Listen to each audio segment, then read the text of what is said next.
Hello, everybody. Happy Tuesday. Tuesday time. Tuesday stream. Hello, Naren. There's an heroine that gets him a no. And Core is up in the ante by now doing full health checks when we're not even here.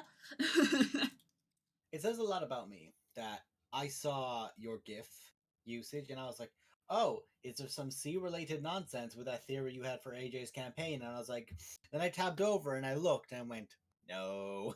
No, yes, it's What? both. Both. You forget, sir. It's a nautical campaign. It's a nautical low magic campaign. So yes, the ocean is in it. The ocean is big and scary. It is very much so. It's worrying me. We're getting ahead of ourselves. Hi, guys. Hello there. I'm back with my usual furry shit. Yeah, boy. Which, as you can tell from the logo that I've inconspicuously shoved in the corner, it's for a thing called Furality Aqua. Which I didn't quite address when I was doing this the other day, but that's what it's for. The thing that I'm drawing to follow the prompt, it's for this. And yeah, I'm being a stoop because I didn't realize that they had an art gallery, and two, I didn't realize there was a deadline for said art gallery until I saw the notification at the weekend to be like, just heads up guys, the art gallery's closing soon. And I was like, wait, what? I want to submit stuff to that. So here I am doing panic Furality stuff to attempt to potentially submit. In the hopes that maybe it'll get chosen and people might notice me. 20 D10 plus 6. Huh. That's what that would be. Let's be honest, knowing y'all, you need to drink and stretch before the stream, so you might as well. I mean, yes. Not wrong. I do my pre-stream making sure I have drink for said take a sip. I have 2. So go through them quickly. I specifically only get 1, because then when I need to go refill it, it means I stretch my legs. Yeah. Using my brain. Blue is back. Back again.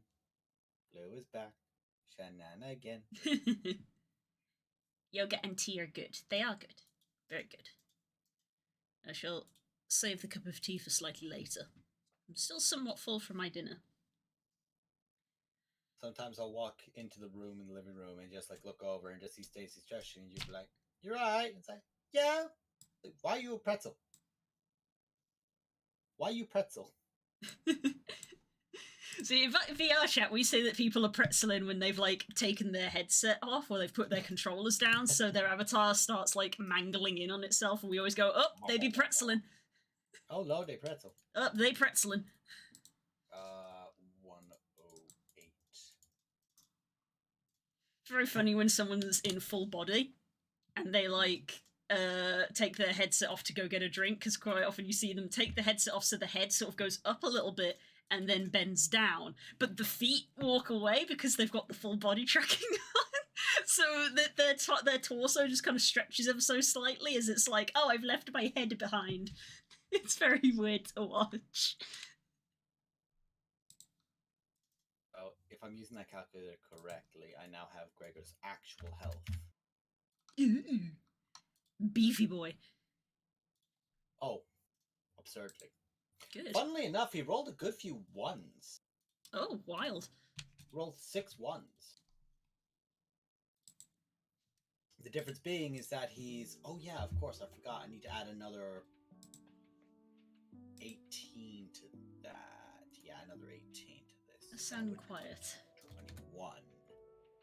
I'm also kind of mumbly, so like, who knows? Maybe you'll turn me up and suddenly I'll just be like, "Boh." Yeah, basically. But I feel like it tends to normally be a relative thing of like, it's not the other person is quiet, it's I'm loud. Maybe not.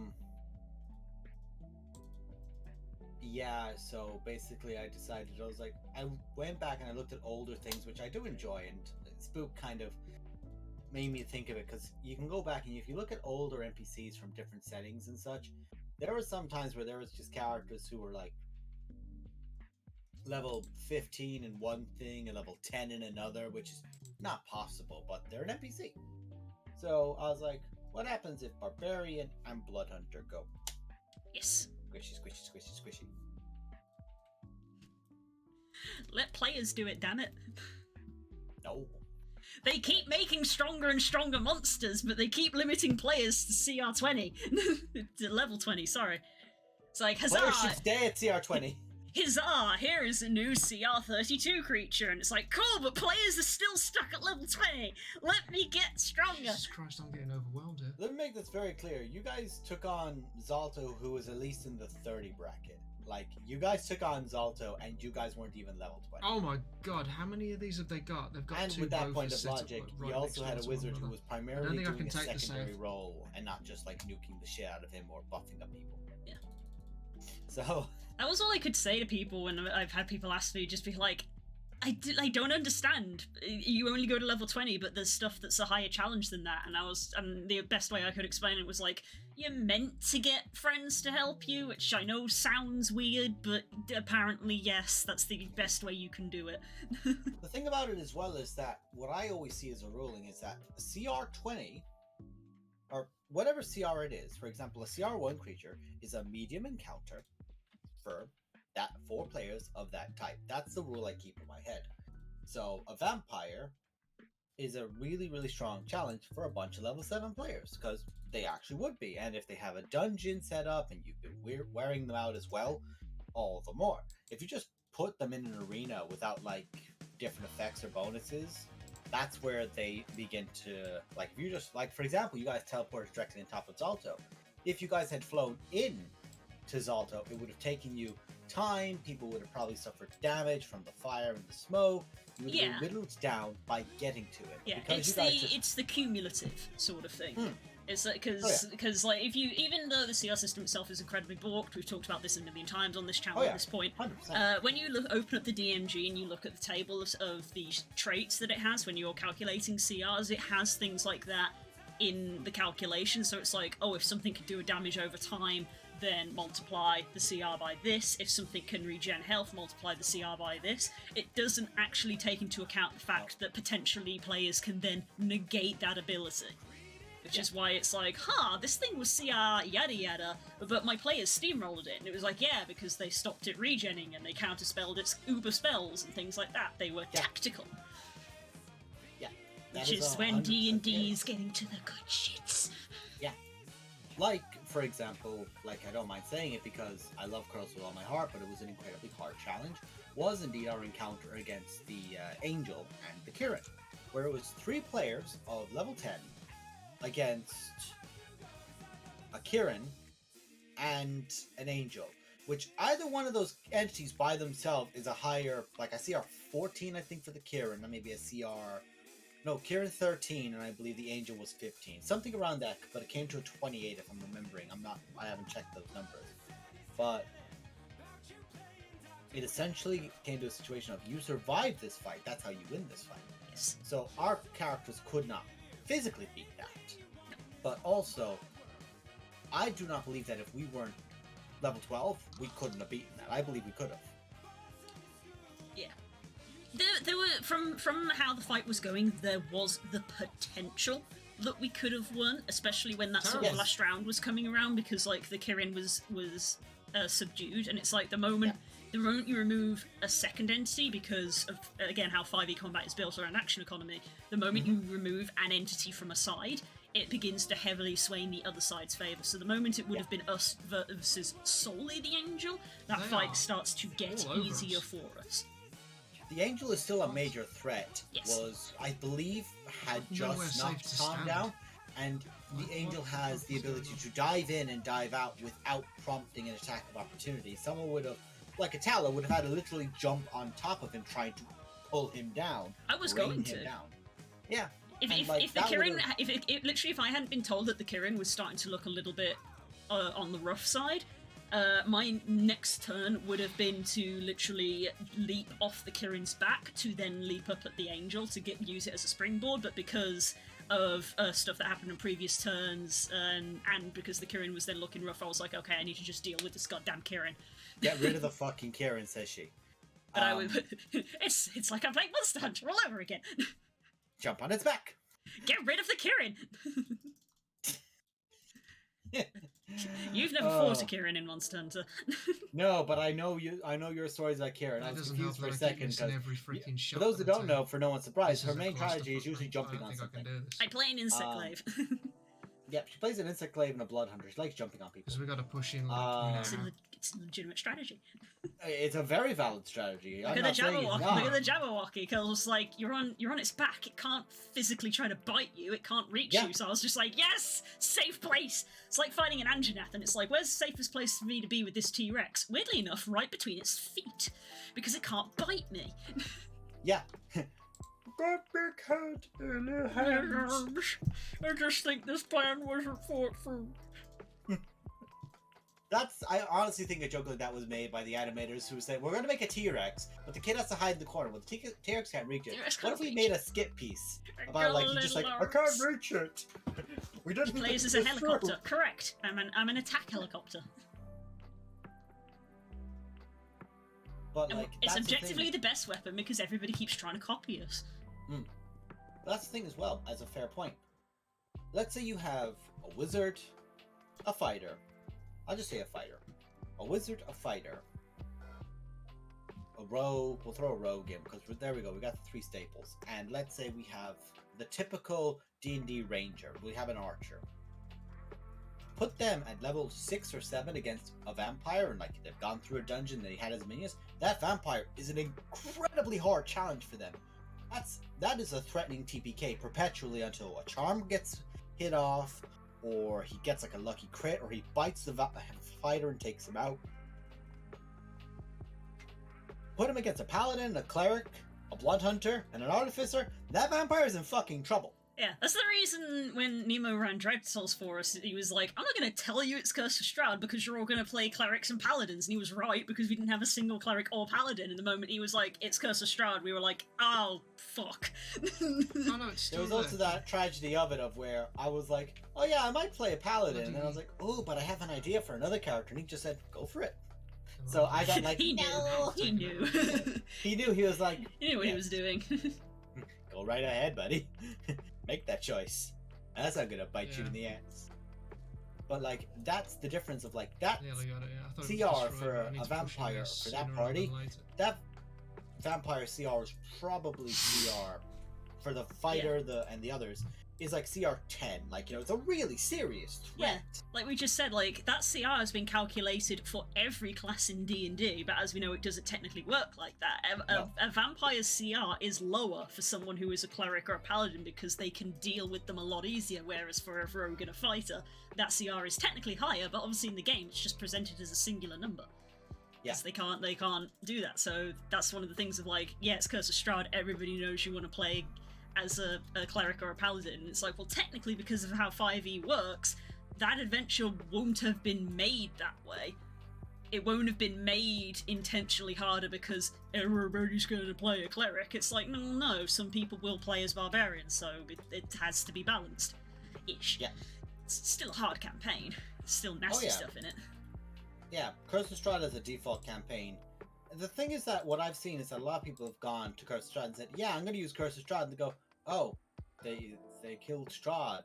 It's like, did the players just go around collecting all the relics, building up against him, and eventually went and killed him? Yeah, well, congratulations, your players did what they were meant to do. Yeah, that's supposed to happen. If you rush Strahd, you're meant to lose. You're meant to get your shit pushed in if you charge Strahd, because this is Strahd's A game. This is what Strahd does. Stupid little adventurers charge into his castle and he rips them apart. Because he has all his defenses and his extra bonuses. And his CR is disgusting with everything. Like, I think he's like closer to a CR 15 creature, or maybe even like higher. and as with most pre-written campaigns, it's technically only like a level 8 campaign. A lot of pre-written campaigns don't go very high because obviously a lot of people don't play till endgame. But like that's the recommended levels as well, where they're saying, oh well, between here and here. But that's not saying, like, say for example us, like I think Lost Mines went to level 4, but you guys leveled up to level 5 before it. And I said, you know what? I can really up the last guy and make him seem like a real end boss. If I let them be at level 5, they'll feel much more powerful. Because I believe one of you, Varus, counterspelled him at one point as well, when he was about to do a fireball, which was a major thing. And I was like, oh shit! Because wouldn't have affected your fighter that much, but the rest of you guys would have felt it, and that would have been scary. So like that's a good example of like, well, that made you guys feel really cool, made you guys feel strong and tough and all these fun things. And hell yeah, we like that. We like that. We like our players to feel strong. I love the Matthew Mercer idea and ideology of I'm not trying to kill you, I'm trying to challenge you. Like the Hill Giant in Lost Mines doesn't exist in it. I put it in, as you know. Yes. And I said this would just be fun for you guys to have to go up against. Just go up against the Hill Giant. It's an incredibly simple encounter in that he hits you hard, very hard, once or twice, and he can throw a rock, which you obviously know is very dangerous. But also that's all he can do. He has no extra tricks, no extra shenanigans. It's just a giant. Go. Yeah. So here you go. Here's a meat shield that can hit. I suppose, you know, at the end of the day, a lot of the big end monsters are like that. It's like, oh, even Matt Colvin himself is just like, I wish dragons were more than just a sack of hit points with wings. Yeah. That's which is why Fizzbands is now a thing. Oh, 100%. And I agree with that mentality that things like Fizzbangs needed to be in place, because it let everyone go, oh, hey, check out this amazingly clever way to make dragons powerful. Which it's like the perfect thing as well. Like I don't think it's a bad thing. Kill his PC's emotions. I don't kill my PC's emotions. I give them cathartic releases at the end of the campaign. Yes. By killing your emotions temporarily, I put them on layaway. You get them back later. You can have the serotonin when you rip it from the villain's hands. It's on loan. That's my deal. Look at the side that we Unfortunately, you did not read the fine print. We've got all the points. Oh, you did. Someone else didn't. That's why we have to stop it. It's that simple. It's that simple. So don't read the fine print. So it's like, oh, whoops! It would be awful if someone spilt something all over this very important document. You tried that, didn't you? You tried to spill shit on it. Yep. That stuff like that is like, my brain is very bad for remembering stuff from the old BNS days. So I'm like, yeah, you did, you motherfucker. Yeah, it's just like, oh, this document looks really important. Whoops! I'm sorry, that wine looked really expensive. Yeah, because that's a double entendre of you wasted his wine and you tried to ruin his thing. It's like, yep. Doubled it, wasted his wine and spilled it on the contract. Oh, whoops! Looks like that's now not valid. Sorry. Yeah. This is not a sniper. Insufferable little thing, aren't you? Make a living that way. We're getting off topic again. Yeah. It's so easy. It's so easy. It's fun. It's fun. It's banter. Absolute banter with the lads. Bants. Top tier bands. Bands with bites. But it's this fun idea with it where when it comes to No, I wouldn't. CR, It doesn't look like. like say for example Cloth, for example. What Cloth is now, which I don't mind saying, he is a great worm. He's a spellcaster. He is very powerful. If you just put him in as the things he would be in game, he's very strong, but he also has a lair. And the thing about characters like that is like, oh yeah, I'm a incredibly powerful dragon, but he's also smart. Why is he just going to bum rush you? Why would he? Let you get exhausted getting through all of his defenses. Wear you down by doing that. And worst case scenario, if you somehow teleport directly into his like personal chamber within it, you're now in a great worm's ancient or great lair, which they've had for thousands of years, probably has hundreds of years, probably has a death trap or several in there. Wait, And every minion in the entire lair is about to bum rush you from the back. it doesn't give me the option So- to, with these guys. Hmm. A lot of people see it as like I think what Critical Role, what Matthew Mercer's done with CR, is really, really, really good because he does dungeons to a point where they will not just be constant encounters which you can short rest from. It'll be, for example, you might need to, oh, I need to use an item here, but it's a once a day item. Or, oh, I need to, this item would be very useful in the encounter, but I need to use it here. It is the perfect tool for here. It will be like, for example, when you guys in Blood and Sand went down beneath the guild hall and there was the crushing trap and you just threw up the immovable rod. It would be like that, where if that immovable rod was there, but that removable rod could not be used now for another 24 hours, and that dungeon went much deeper. It's like, okay, the rod is gone. You cannot use the rod as another tool now. That will be an example of a tool or something that's been worn out or been used. It also, like, presenting challenges in certain ways where it's like, well, what about this challenge, for example, makes it so that your rogue or your blood hunter or your whatever stealthy character doesn't just walk up and just, like, get one or two kills or drops or pops off before rushing back, luring the enemy to literally, like a MMO, striking someone and then running out of the chamber to pull the aggro around the corner. Enmity noise. Yeah, basically.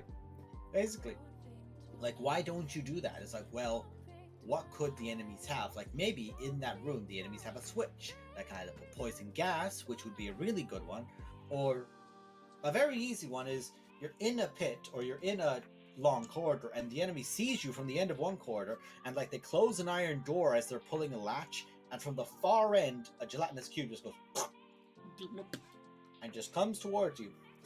And that's the thing of, like, a long narrow corridor. A gelatinous cube is slow, but if you don't have, like, a wizard who has all his spell slots, because that's the thing, the wizard is going to sink every spell slot he can into that motherfucker before it gets too close to them.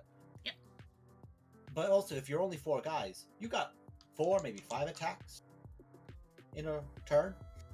Like, even if the wizard throws out all their spells, the wizard can miss a lot of them. The rogue doesn't get any sneak attack, they're just pinging into it. They have no magic damage or no magic weapons. The ooze is just getting closer. That ooze can TPK that party better than, like, an orc chieftain and, like, 2 orc eyes of Grummish could, because what it can do is it can begin the death spiral by just getting close. It's a very simple mechanic, but that's using where it's strong to its benefit. You put a gelatinous cube in a field, it's not gonna do shit. Yep. Whereas if you put it in its ideal terrain, like putting your vampire in either the highest peak in the castle, where, like, the only way you can get to it is to get up this corridor to it and then move your way through. Like, if you teleport into it or you try to teleport near it, there might be, like, an abjuration barrier that stops people from directly teleporting in, so you land outside of it, so you're now outside of falling from this incredibly high point in this vampire's castle. So now the party has to get back in and get around and get through in whatever ways. The vampire knows they're there and can just begin just flicking switches, setting off death traps, wearing them down. And then the most important thing is, if the vampire, for example, in question, realizes, oh, they're going to try and run now. Now I push the button to stop them from getting out. And that's it. Now it becomes a game of cat and mouse. The vampire is now playing in the horror monster ideology, which is, if you don't have the resources to directly fight it, things like that become terrifying and challenging. Yeah, like, quite my only true, in my opinion, moment of horror I've ever done really well, well, 2 actually, and they were very close to each other. They were both in the Underdark. One was, all of your characters, I believe, were sneaking past... No. You fought Gregor first before you first encountered Zalto, I believe. Because you guys went from Zalto straight into another thing. Careful, you might get mortared. Where you saw him and you just ran. Yep. So you fought Gregor, where, like, you knew he was coming from the end of a corridor. And, like, Zero put up stone walls, and I said, okay, so you guys have 2 or 3 turns.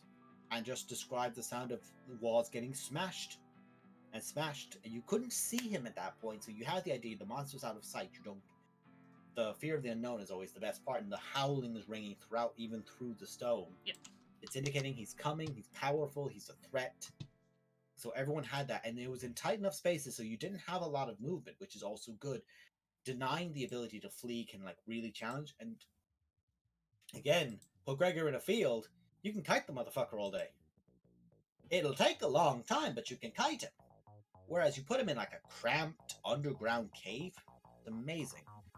It's the same thing of like where Zalto's first encounter with him was not a combat, it was a survival encounter. It was how do you avoid him? And it was like using a silence spell and pass without a trace and just sneaking around him while he was showing everyone why he was so powerful and useful to these Duragar, I believe it was at the time, by killing a purple worm by himself, literally just crushing a purple worm, not only emphasizing the power of a villain for the later down arcs, but also indicating that this is a very dangerous situation you guys are in. And I think very close to the end, somebody got spotted and you guys had to book it. I think that happened, or it was very close to it, where you guys just ran like madmen. So there was like those two things of like you have great tension and this, but that was where Gregor's CR didn't really matter because he was just a brick. But he was a brick where you couldn't really avoid his swings, and he was in the melee where it was really, really strong and useful. Whereas Zalto's encounter, the CR was dodging him, avoiding him. How do you escape him?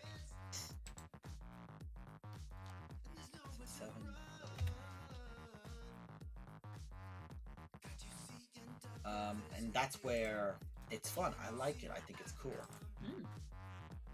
I'm trying to think now.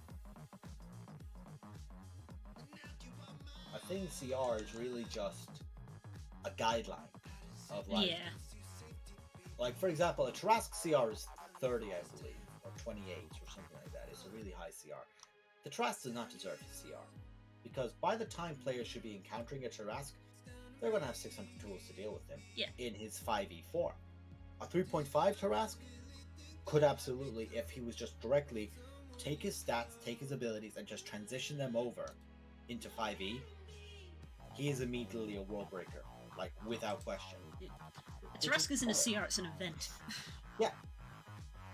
What was the name of him again in Monster Hunter World? He was the mountain. Zora Magdaros. Zora Magdaros. It's like Zora Magdaros. That's not a fight. That's an encounter. Where look at this mountain who's moving around and rampaging. Stop him somehow. Good fucking luck. Ready the cannon. That's where you just hear like the Call of Duty just a ding. It's like, oh god.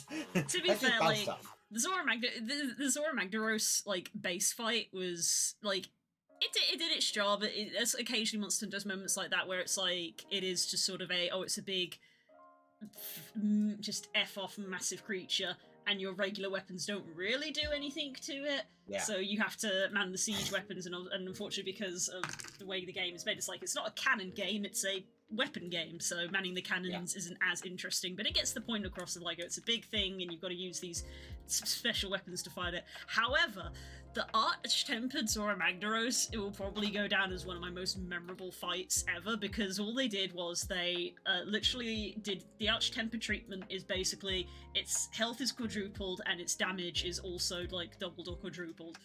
And like that's all Arch-Tempereds are, but they get given new moves and things like that as well. But then they cut the time limit down to 10 minutes. So it was like you have to be textbook efficient in hitting these cannons and hitting these weak points and using your weapon strikes, or you will lose. It never killed us, but the amount of times we timed out where it's just we have not done the damage. And the first time we succeeded it was so good because Zora Magdaros does have these weak points that you can hit with your regular weapons, and it was Neroin who hit it because he's the great sword wielder. So when it had got to that point where we'd bombarded him with cannons and his head had like collapsed onto the side, and it's like, now his head has collapsed, you can reach his weak spot. And we were just like, go on, Neroin, do it! You're the great sword user! And he was just like there, building up the triple strike, wham, boom, fight over with like 10 seconds left on the timer, and we were just like, yes! Yes, so oh my god! And it's just like, that translated into D&D is what you want, basically, of just like, come on! It's so close! I think that was Ash taking on Imrith was the closest thing we had for that, where everyone was just screaming, "Go on! Go on!" Just screaming, begging her to kill the motherfucker.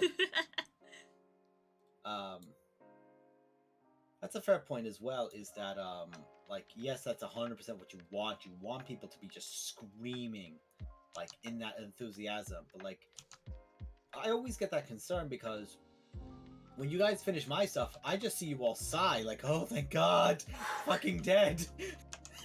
You have that sigh of relief of, oh, thank God, it stopped moving. And then I'm like, phase 2. I think that would have been, but can you imagine that? It's like, okay, you guys have killed Imrith. Phase 2. Please, God, no. She gets the fuck back up. She's an ancient worm. She does the ancient worm thing with all the new effects. Gotcha. Go. I think that would have been a fucking sick encounter then. Like, I think that would have been just... That would have been, if I had done something like that, fucking iconic. But of course, had that come out, every one of you fuckers would have known I was going to do that. So no matter what, you were going to metagame a little and go, okay. Yeah, we won't drop everything. Yeah, like, you know, you drop plenty, but also like, okay, she's getting low. Heal up for the love of God. We're not going to have much time before she comes back around, beats our ass again.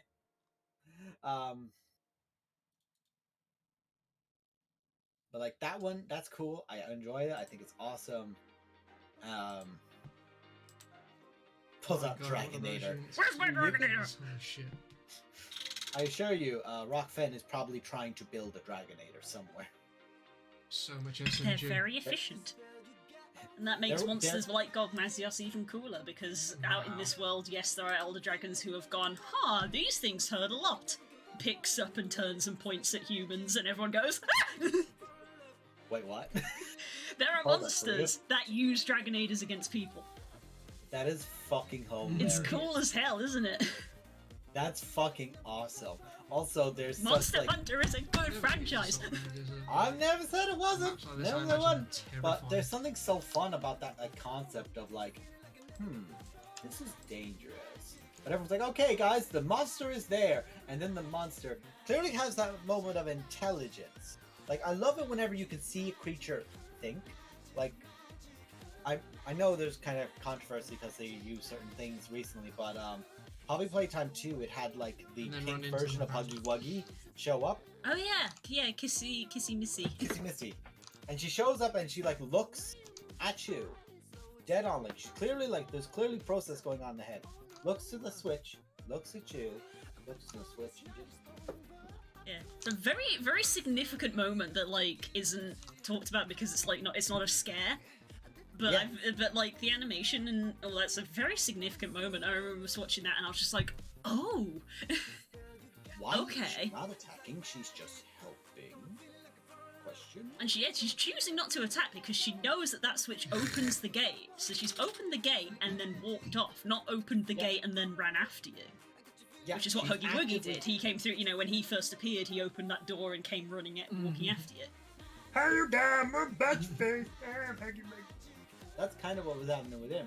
But she, like, so of course everyone's like going, okay, well, what's her role in the facility? Like, everyone, so I've seen some people say, well, Huggy Wuggy had the mindset of, oh, you're trying to get somewhere where I've been told if anyone tries to go there, kill them.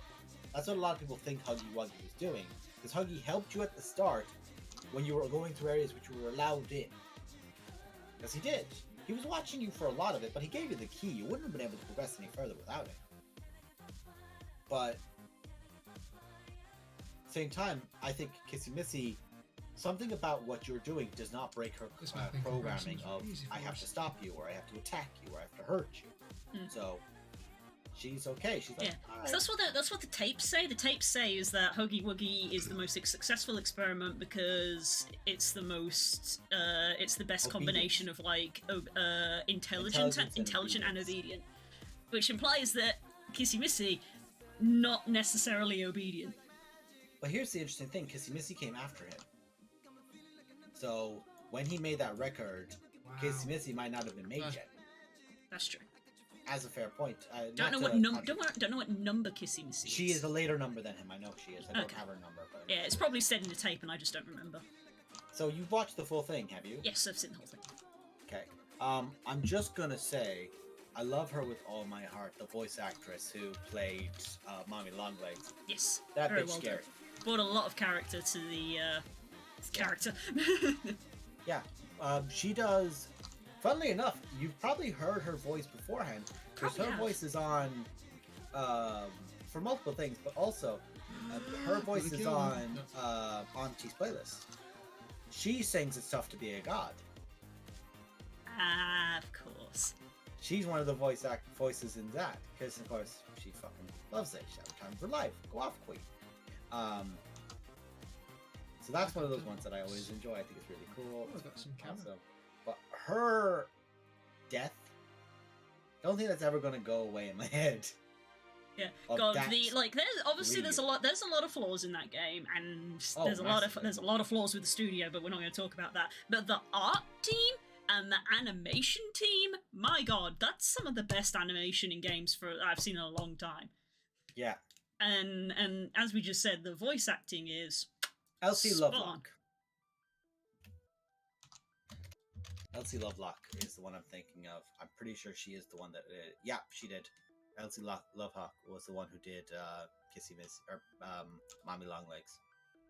So she absolutely loved it. She had a great time. She's the one who sang "It's Tough to Be a Yep. God." She did a cover of Gotta it. go to bed. But yeah, 100%. The design, like the designs of it, fucking love it. Really good, clever design work. The atmosphere of it and like this way it's been built in its story was like the handlers of the kids were being killed I'll see you in. because I'll the see kids tomorrow. kept failing certain tasks, and like the trauma of it was Oh, bonding so- them to certain toys so that when the kids basically got more or less FNAF'd and shoved in the Oh, toys boy. in one way or another, however they chose I to don't explain know how they if do it's that. fully confirmed that's what has happened yet. And I actually think they won't do that because it's just the FNAF thing of, oh, there's dead kids in there, so I think they will purposely not do that. I think it's like of a bonding thing of like there was a alright, so there was a thing of like reanimating people but with toys where like they basically dunked them like they had this weird chemical thing, literally they put them in electric shock kind of thing after a while, pull them out, like literally Frankenstein them in the tube or whatever, and then mold the suits around them. So like that's why Mommy and Huggy both have blood, is that there was a human that has been literally wrapped in there, and whatever it has left of its memory isn't there anymore. Like Mommy, of course, has to interact with kids, so she has to be somewhat See, intelligent. I think they're literally just, as the name implies, I think they're just genetic experiments of, they just tried to make stuff. Like, that maybe they used human parts in their creation. But because, the way that the tapes refer to them and things like that, I think it is just, like, trying to make stuff, whether it's trying to make living toys or genetic experiments and stuff. It's yeah. I don't think they potentially dead adults and dead staff, which is why there's no staff around, but definitely not kids, because that's literally just like, oh, you're just doing what FNAF did. I think that's, well, no, Mommy is definitely an adult shoved in. 100% Mommy is. And I think Huggy is the same, but it's the kids are the smaller toys, I believe. That's what they were trying to do. I'm not sure how successful it was, but I believe that's what they were trying to do. My brain's just gone again.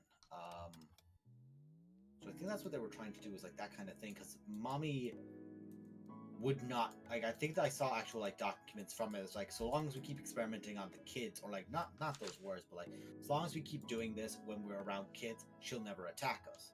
As in, Mommy would never get aggressive around the children because she doesn't want the children to freak out because it's a maternal thing to her. It's alluded to in Mommy Longlegs 100% that she is an adult or something else. But the one thing that has been alluded to that I'm really curious about is that motherfucking hand. Yeah, God, that hand. I want to see that thing. I want to see that thing. I mean, I do and I don't, because it's referred to as the spider, and I'm like, oh great, another thing that's a spider monster. No, Freaking love Mommy it. was. Mommy's the spider. No. You don't think Mommy's the spider? No. Yeah, loosen up. Because he has like, he's like a Pen 69 or whatever his name, whatever his name is. Like, he's that experiment, the one Yep. that got referenced in the previous one. That's who this claw is. And it's the thing of like using more body parts from certain things to build itself up. So I think it's less going to be a spider, because Mommy Longleg was literally a spider. She did the webbing on Poppy's mouth, and those webs were hers. That was confirmed that those webs are hers, and that's how she is. And she's also a long legs, so she's kind of like pseudo arachnid. So that's kind of where it's going. Whatever that claw is, which is only referred to as the claw or that experiment's name. Yeah, well, yeah, the prototype is not the spider. Yeah, I am mistaken. Yeah, they just refer to it as the prototype. Yeah, the prototype, in my opinion, is either, because I believe Poppy Playtime is the owner's daughter. He tried to bring her back to life when she passed away. How successful that was, I'm not sure, but then you have the prototype. I believe the prototype could very well have been the owner himself. And the prototype, he attempted to make himself into stuff and got locked away when he became murderous and rampaged.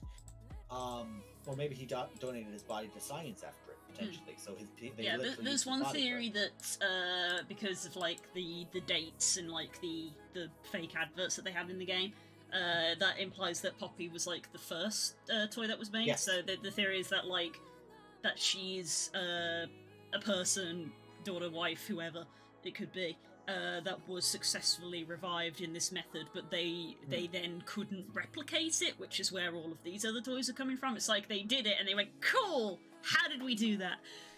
And that's one theory. I've seen those, like, people are talking about like, oh, bond them to the toys to make it like a significant link, to see if like that will anchor, like, because as is often a theory with the spirits of this world, or like the presumption of them, is that they're anchored to things. So either the destruction or cleansing of certain things is often the trope of like purging the spirit, making the spirit leave because it no longer has its anchor point. But anchoring them to the toys to give those toys that like pseudo intelligence or life or whichever it is. But then there's all those like bloody toys around the place, which I don't know. I believe that they are toys that were destroyed by either Mommy on a rampage or the prototype. But the prototype, they don't get anything taken from them, so I don't believe it's him. They just get ripped apart.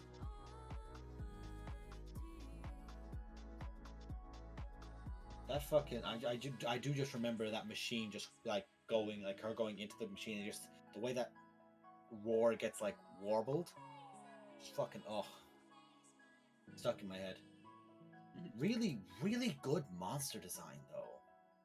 It's simple, but it's executed well. Yeah, very well. Very creatively well. Which, it's difficult to create a monster who has the... And there's no easy way to not... Because of course everyone will compare something, but it's like...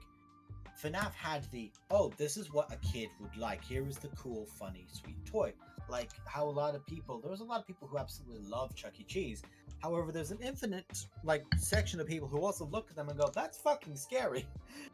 Yeah, it's the same with like clowns. It's like they're meant to be amusing and funny, and there's a small percentage, because clowns are a bad example because I think the majority of people do find them creepy, but there are a percentage of people that actually go, "Oh, it's a clown, funny."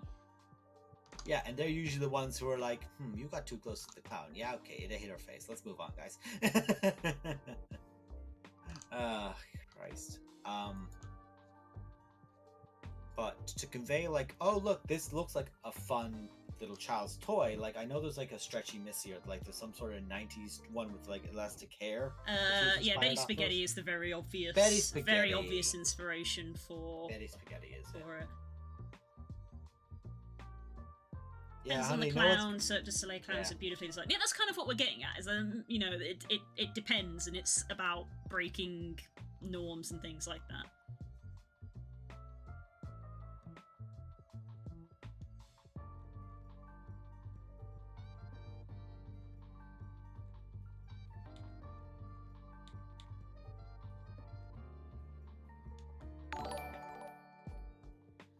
Hello!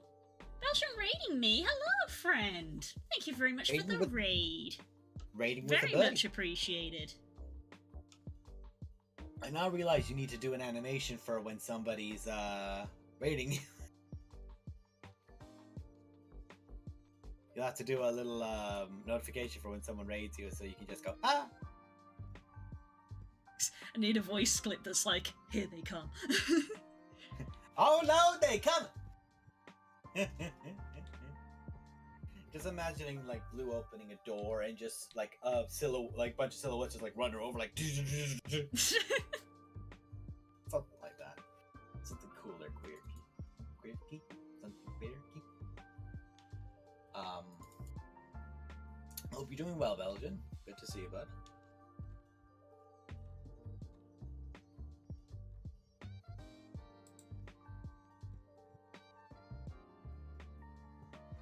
Turn on the furry alarm.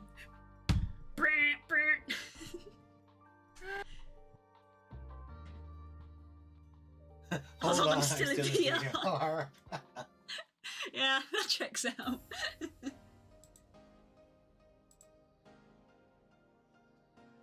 I found interesting monsters that I do want to use, so they're kind of cool. Did you see the thing as well of those who noticed that Huggy Wuggy is almost certainly still alive because in one of the segments there's bits of blue fur stuck to the pipe. Coming up the point, yeah. Yeah. Which is interesting because they use the concept of the prototype pulling them away in the trailer. Probably not canon because it's more like, to emphasize what it does. Yeah. More than anything. But, oh no, sorry. Mommy Longlegs pulled them away. But what I had a theory about that, which I thought would be very interesting, was like, clearly that was like done at a certain point, right? But what if this could have been a way that they could have portrayed the prototype taking the remains, because it pulled her away, so it would have had her arm. It had her torso and the rest as well, but I think it only really needed her arm. Might need it for voice box, which would be great because then that would mean Elise Loveheart gets more fucking work. I'm over that. Give that girl more. Give her more money. Oh, it'd be so cool if they did one of those things where they get like whenever the prototype finally appears, like in the last chapter or whatever, it has all its voice lines are like every single villain mashed together. Right, so like all of them are like overlapping kind of thing. So it's like four voices all saying the same sentence, and they're ever so slightly out of sync to obviously make it very unnerving. Very creepy and unnerving, yeah. But like, let's say this is after her death, and the body's been pulled away. Like, you can look down at like a hole, which is clearly like, like through a grate or something you're not meant to see, and you can just see Huggy's down there. So like, this is clearly where Huggy fell after your encounter with him. And you just see the arm reach out, grab him, and pull him. And then that gives you the immediate correlation of, shit, it's already implementing her body, and now it has Huggy's full body. So it now has whatever Huggy could present it with, which Huggy just being a fast bastard would be plenty for it, but like, that's all. And then of course, Poppy being Poppy, I think that there's a clear switch in her head between what she was like beforehand, where she was like, oh, I'm nice and I'm friendly, and then she's like, did you kill her? Good. It's like, right, you've definitely changed your tune, love. Did you murder her? Murder. Judas, no. Well, playtime just being there. Okay, kids, A is for arson. B is for barson. C is for commit arson. D is for don't come near me, I'm going to commit arson. E is for exit the building, I just committed arson. F is for fuck, I'm on fire due to arson.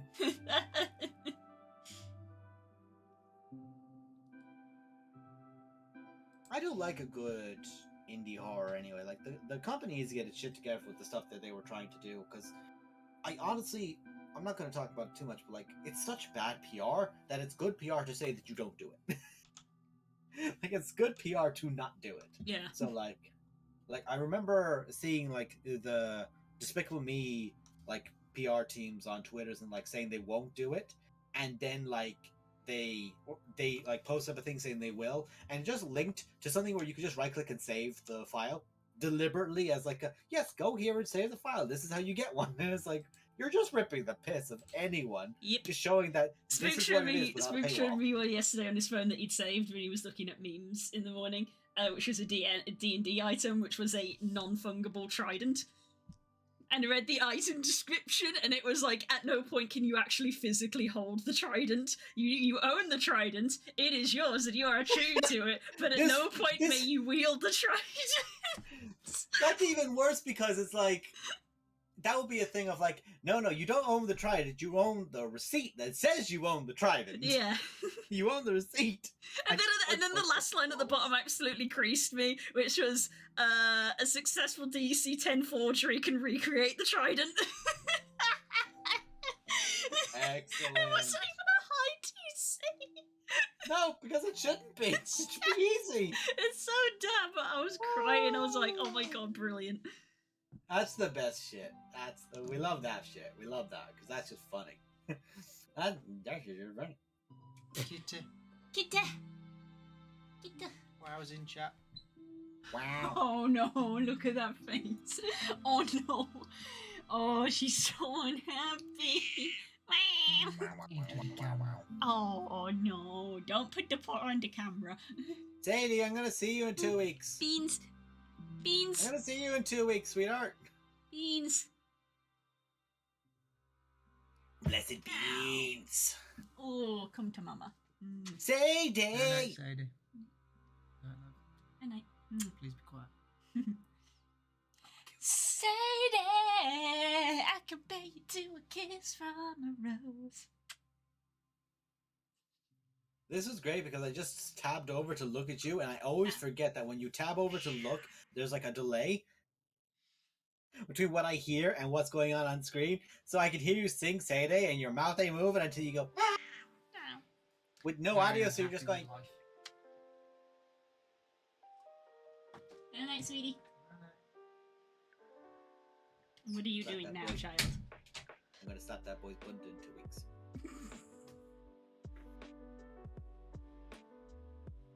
Alright. I found some more monsters I want to use, which are fun, but I have to do something very important. See, do you, sir, have a stat sheet? Okay, I'm gonna put you down. Sadie was like, no, mother, stop talking. Silence, mother. Oh, you do have a sheet in D&D. Excellent. Please don't be just a handout. Oh, thank God it's not excellent. Where you going? Can drag. Where you going, Sadie? Because I just realized, I was like, man, how do I make this thing useful? I was like, wait. I know exactly what cult is being involved here. Why don't I just use the stats? It's right there. Use it. So let's make a new folder. Well, a good old-fashioned cult. And the folder is Lords of the Abyss. And let's just take grass and just and drag his butt all the way down here to EHGL. Orcs are in the wrong place. Orcs should go down here. There we go. Sadie gave me the beans. I saw a thing as well of I think this was actually by somebody who we commented on before, like he has some bad takes when it comes to D&D and certain saving throws. I think we all know who I'm talking about with that. Yes. But was talking about like using grass, I believe it was at the time, and like using like his greater invisibilities and like all his different effects to make certain things occur with grass, and like how difficult it is to keep up with grass if he's playing the certain way. And that's an example of a character who's an immense threat to a party that can't see through invisibility.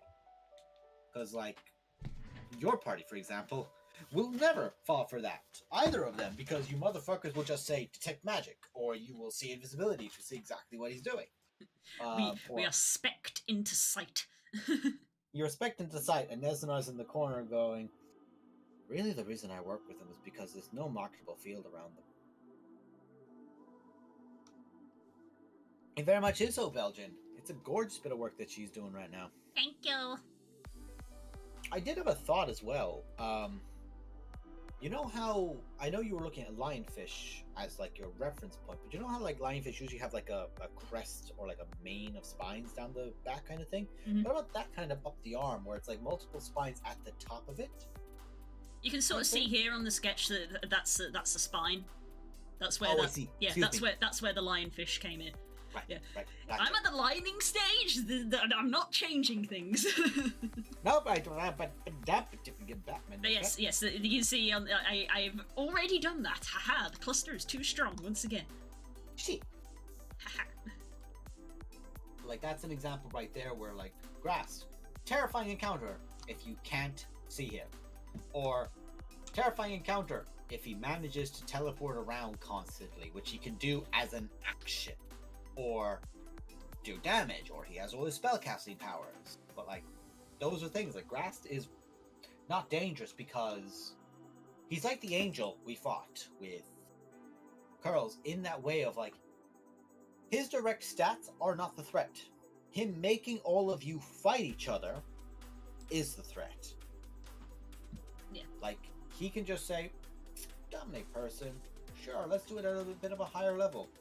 Now let's take that paladin you have, and now let's take that druid and have them turn around and fight you guys. And I'm just going to sit here and watch you all exhaust yourselves.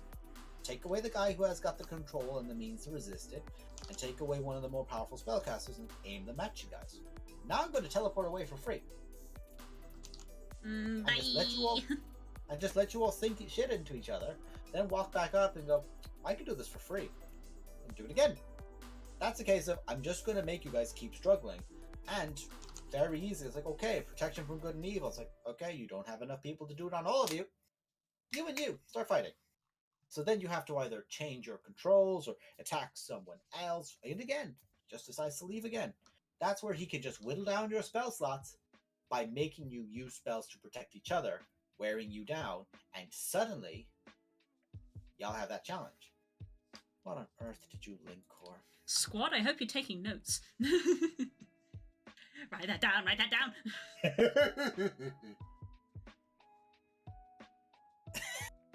Fuck zodiac signs. What day did Britain leave you alone? I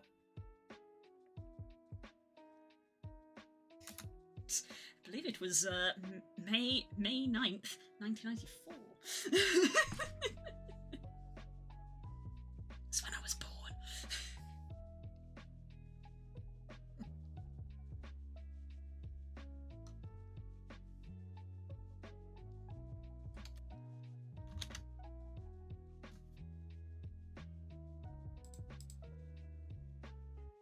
Fun fact, technically for us, that's the 21st of January, 1919. Oh, are you not included in that picture? You're not actually, no. Wow. Which I look at it and go, Ireland we're is the left loud- out yet again. we're the loudest bastards about the fact we drove them out, aside from the guys who are notorious for just being loud. Come on. Ireland is once again left out.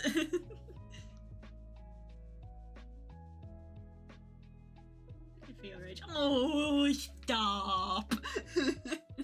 Stop! Really 30 and you can tell. Fucked up my back. I'm hurt.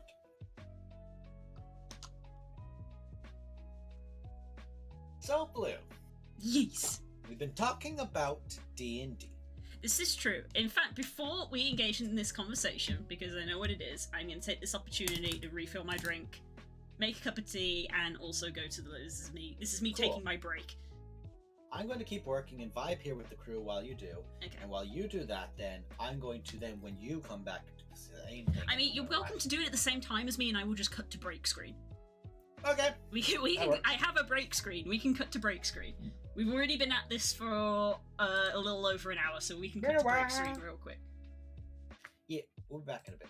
Yeah, we'll catch you in like 5 minutes, guys. In a bit. Bye.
Hello. Hello there.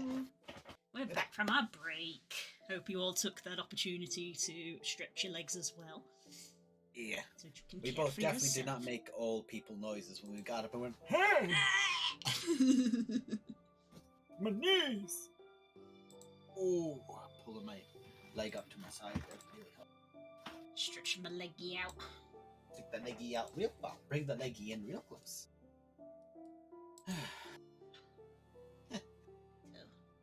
That DC is madness.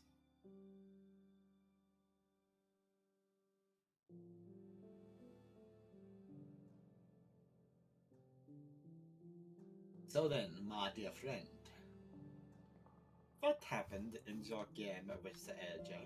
Okay, God. This is not a quick explanation. Good thing we have about an hour and 20 to talk about it. Okay. Jesus. Even trying to think of how to summarize it is not quick, and my brain is already just sort of struggling of like, how do you summarize this? Because it's not that I got excited over one singular event. This was one of those moments where, like, loads of things over the entirety of the campaign sort of click into place, and you sort of go, oh, right. You know, one of those moments. We've had those, so we I got a few of those in the past. We both play Carl's game. Yes. So yeah. Jesus. So what happened? Yeah, I'm like trying to think of where to start, but also like trying to keep my brain somewhat on topic to make sure that I actually keep drawing, because I do need to make sure this is done. So, as I said, sort of pre-stream, it's low magic nautical themed campaign. Very cool. Right. Never played in a setting like it. It's very cool. I play as a drow, and I feel like I'm about to do. I'm sorry in advance, AJ, if you watch this. I'm about to do your world a terrible disservice by mangling a lot of this lore that I know you put a lot of thought into, which is very cool, and I'm very shittily going to try to summarize a lot of it now. So I apologize in advance if you're watching. But yeah, so in this universe, the drow, well, they're certainly not a good race, but there's kind of this sort of amnesty sort of with the drow, in that, like, they're tolerated, I guess. They still do loads of shitty stuff, but it's one of those things where I think it's both sides are like, having a war right now is mutually not beneficial. This war is no longer profitable. In that kind of thing, but they definitely still do a lot of really shitty stuff. And this sort of like potential, I don't want to say temporary, but my brain is always just kind of like, it's probably temporary because I'm playing a drow and she's the first person to admit that the drow can be real pieces of shit. Yeah, boy. But yeah, so this sort of temporary armistice has not been going on for long. Because it's one of those things where it's like, obviously, drow live a lot longer than humans. They're patient. They're patient, but they're also petty. Yes, very Because petty. they live with the issues they have for much longer, and it matters more to them for much longer. As we all know very well, the stuff that affected us as kids, like, it still affects us, but, like, we've probably gotten over it. When you're a kid for 40 years, I'm not gonna linger on that shit. Yeah. So there's a, you know, that's sort of getting more into like backstory territory with my character of like, there's a lot of shitty stuff there. It's like there's a reason that my character isn't in the Drow City anymore. She's in human territory for some reason. It's one of those things where at one point one of the players literally said to me, "We're going to talk about that," and I went, "No, we won't." Oh really, Blue? I wouldn't know anything about you, not wanting to talk about your backstory to characters who care about you. Hey, it's not on me. He literally never brought it up again. Yes, but in the other example, we could go, hey. Yeah, that's the difference. Hey. That's why we've been I'm not able saying to I've got make it experience with characters that are not forthcoming with their information, but at this point I am very experienced in this. So playing a drow who's like, hey, I don't live with a drow anymore, and people go, why is that? And she just goes, mind your own business. Oh yes, it's because of the great tragedy of Nunya. Yeah. Nunya business. But it's one of those things that it's in the typical me fashion. It's like my character doesn't want to say, but I'm also here just like, please, for the love of God, ask me, because at one point she will crack and will tell you. But every time like something even mildly inconvenient happens, she just lies there on the floor and is just like, I could be at home right now. I had a good job, a good position, and instead I am here with you. Every time she's even mildly inconvenienced. Another one of my favourite ones is anytime a party member gets downed and I'm like backup healer, because we've got a cleric, and as a ranger I'm the secondary person who has a healing spell. I have cure wounds. So anytime somebody gets down, it's always the same of like, God, why was I cursed with emotions? Why was I cursed with being kind? How dare I? Why was I cursed with a conscience? God damn it. She's a lot better than she was. She was a real piece of work at the start of the campaign. It's one of those ones where it's very nice. And one of those things that actually came up in the most recent session where an NPC was like, again, it's really, really out of context. It takes it with a grain of salt. We're in a place called Erebus, which may be this weird, it's hard to explain. It's like a kind of Shadowfell-y, partially plane of death, partially alternate reality, partially like demi-plane created by this. It's a lot of things sort of mangled into one, and it's hard to explain. It's not a nice place to be. Our characters have not had a good time. It's very hard to get a long rest, because literally the entire plane feels like it's sapping the life out of you. So it's like, oh god, we've got no health, no spells, no healing. It's awful. Fatigue. It's really putting the survival aspects into the survival of the campaign. It's been an interesting challenge, I'm not gonna lie. Very cool. But yeah, and then we encountered a guy, which was very interesting, because he literally walked up and went, ah, we meet again, and the entire party went, who the? And I just went, you! Which is always a good thing to happen in an encounter. Again, I have never encountered this with any of your characters before. You! Do tell me more. It was one of those moments where it took a minute for the pin to drop, where everybody's like, who's this guy? And then it's like, oh, you see before you standing Captain Harborn, and then there's just like that 5-minute pause of everybody flicking back through their notes, and I was just immediately like, oh, you mean this guy right here? This guy right here, who I accidentally kind of left to die. That none of the party knew about, because I was alone at this point, and it's one of those things where it literally actually got addressed in character, which is always nice, where he was literally just like, you left me to die, I was dying, and I begged for a chaplain, a holy man, to guide me to the afterlife, and you didn't. And that's when the group cleric literally turns and looks at me and was like, I was right there. You could have called me. And I'd, in character, put my hands up and went, I had other things on my mind. And I'll be honest, about 3 months ago when this happened, I couldn't give a shit about you humans and your human religion, okay? I'm sorry. I know that probably doesn't help now where we are, but if it does, I'm sorry. I probably wouldn't do it now, but I'm not going to defend myself for doing it then. Probably I wouldn't. Probably maybe would do it now. Right, well, in this very second, I'm tempted. I probably maybe would do it now. Obviously, right now, I regret it, but at the time, no, I'm not going to apologise, because I was dealing with my own stuff then and there, okay? If you remember, I got injected with some weird stuff that literally made me grow antlers. My body was going through changes that I did not consent. But that was fun. It was fun. It's funny out of character. It was mortifying in character.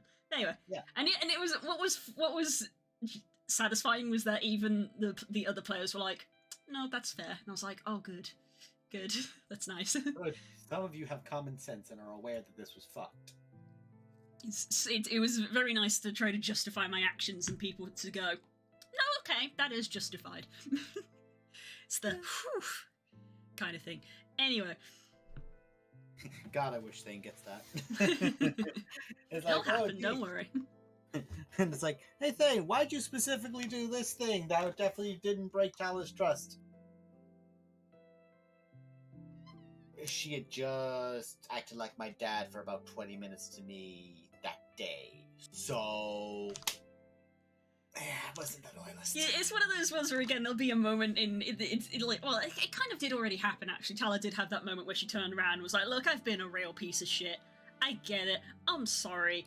If I do it again, then I'm also really sorry. I'm trying to do better. She's trying to do better now, but when he did that with that person, it's like... I just realised that the overlay of these feathers is in the wrong direction, which is going to be slightly irritating to reverse. So the captain appears, says, I begged for death, I begged to be taken away. You went, nope, fuck you, fuck everything, here's why. It's not even that she, literally at the time, it's not like she actively went, fuck you, it was literally, I was thinking more about myself and the situation that I was in. I was not concerned with a human that I'd met for, 2 days or whatever. It was longer than that. Again, I'm paraphrasing. It was literally in her mind, it was not something out of spite. Yeah, it was just a case of, I'm being practical here, I literally could not care. Yeah. I have my own problems to deal with. I don't understand. She still doesn't really understand human religion at all, but having had a cleric in her party, it's just kind of... It's the Tala thing of just like, okay, if you're going to just kneel and pray for 10 minutes, I guess I'm just going to stand here and twiddle my thumbs and stare into the distance. Just like, yeah. Okay, this is a thing you like to do, so I'm just going to wait for you to finish and then we can carry on. And with Tala, at least she has the very simple concept of, everything I go against hates you for doing this shit, so you doing this is good. Yes.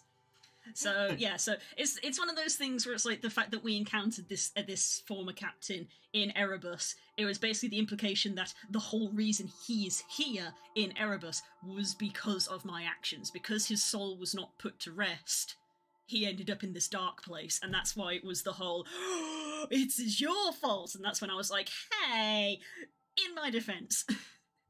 You're right. Hey. You're right, but hey. Very much a I'm trying to do better kind of thing. I do like it from, this is me tooting my own horn, from a roleplay perspective, that you could actually somewhat track Ariash, my character's progression through getting more used to human society and other societies and desensitizing herself to how the drow do things by literally tracking her manner of speech in that sort of the first 30 sessions. The handful of men that they would meet and the men in the party would always be referred to as male, never by name, and then eventually that started to progress again back to starting to use some of their names. Loving her friend. Yeah, it was literally after a while it was like, it was like first it was male and then it was like, sir, and then eventually it became just, just Gis, and then when he does something to piss her off, immediately went back to male again, and I like, I really liked that after the session, Toby literally turned to me and he was like, he called her male again, and I was like, yes, you noticed, she's not happy. Yes, not happy. Like, these mannerisms that I am purposely doing are being noticed. Good shit. Good feeling.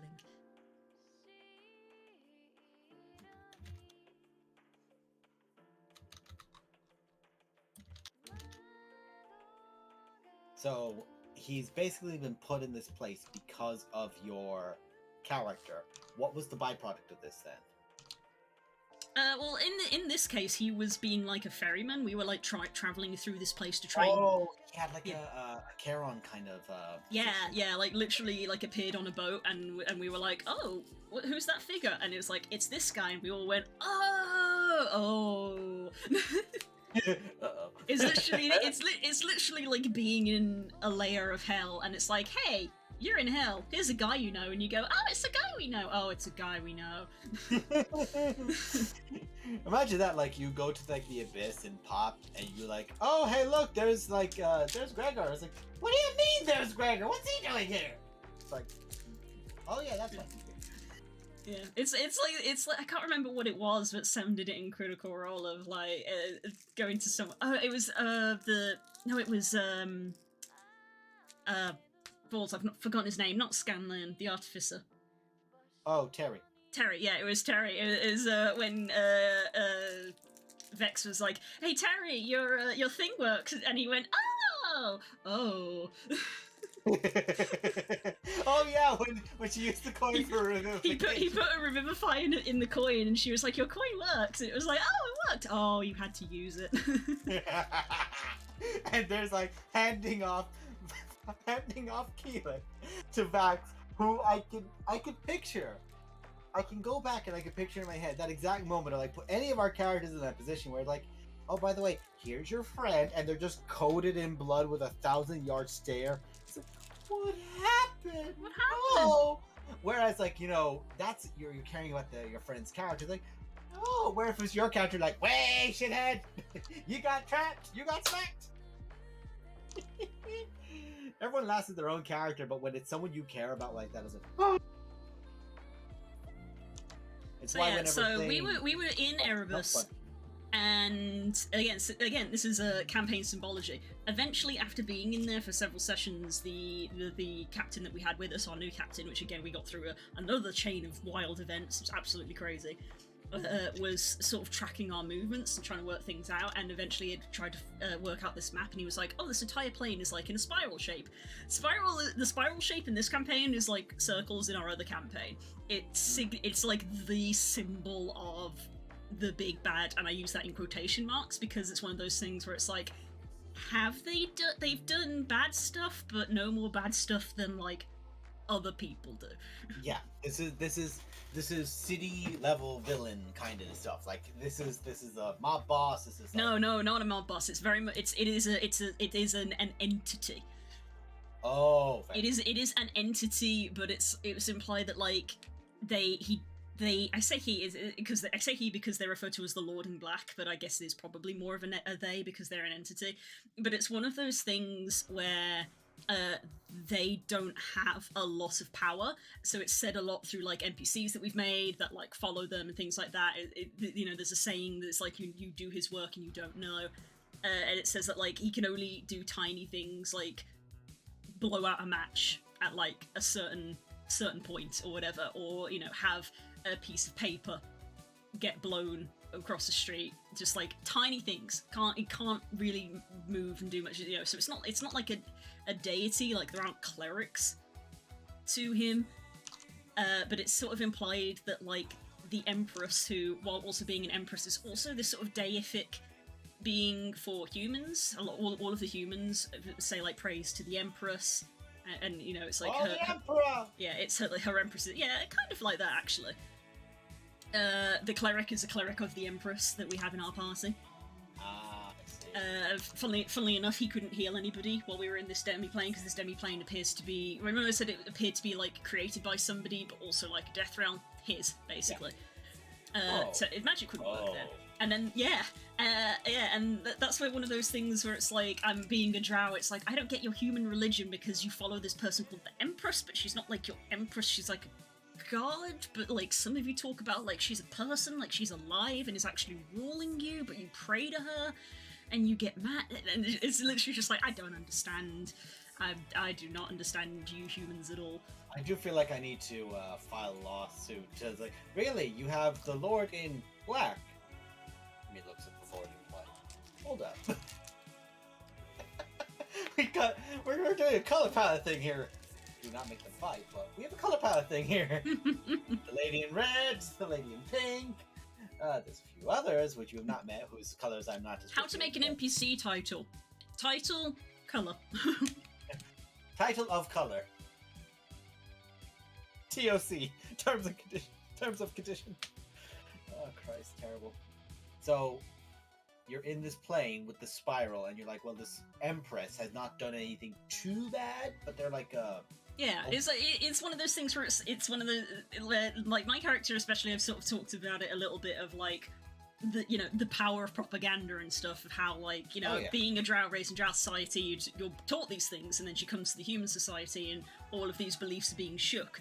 And it's like, okay, everything I know has been shaken about. But then she uses that and Una reverses it, and when these people are just like, for the sake of the Empress, and she's just there just like, how do you know that this is a good thing that you're doing? Who told you that this is a good thing? Other people? Yes. Other humans? Do the orcs believe the Empress is a good being? Don't know, I don't see any orcs around here. So it's one of the, that's why I say, like, villain in quotation marks, because it feels like a bad guy, but it's one of those things where it's like, we're also kind of a bit shaky. So it's hard to say. Good though, like Makes you ambiguity question with things. character. Yeah.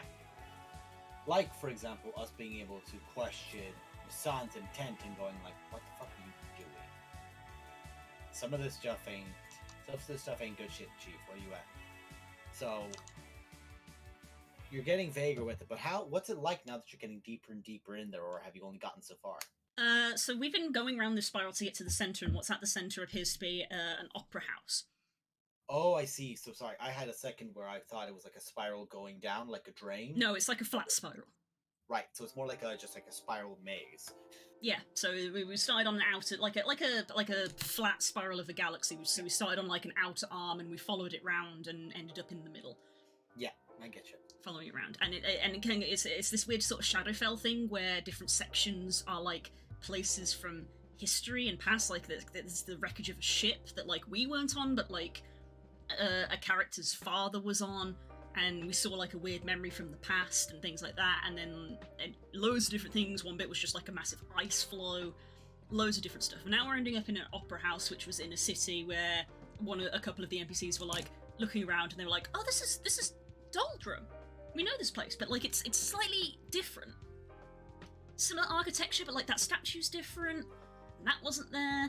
But it's basically Doldrum, and it's just sort of like, okay, why is it like this and things like that." And that's when, again, this sort of propaganda and altered history thing started to question up, because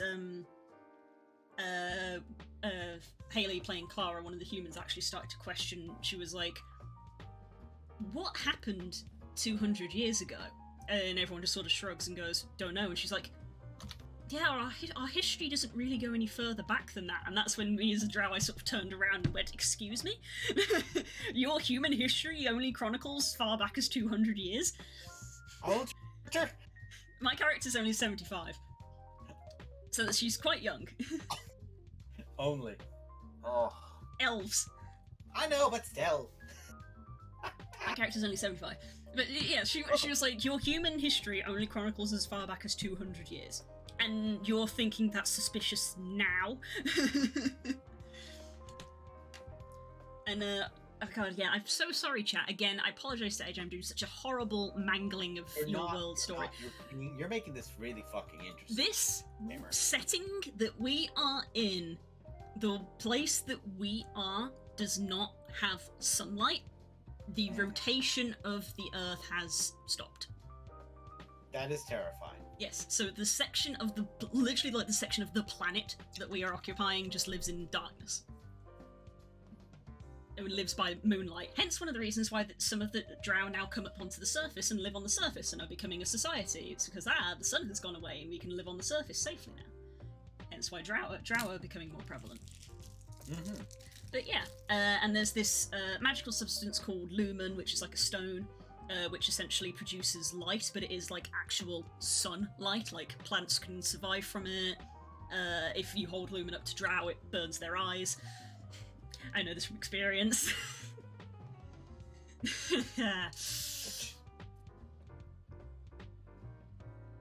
So there's this stuff called lumen which can kind of counteract it. We have one of the players in the party is unfortunately infected with lycanthropy, and he has a necklace of lumen that tries to counteract it.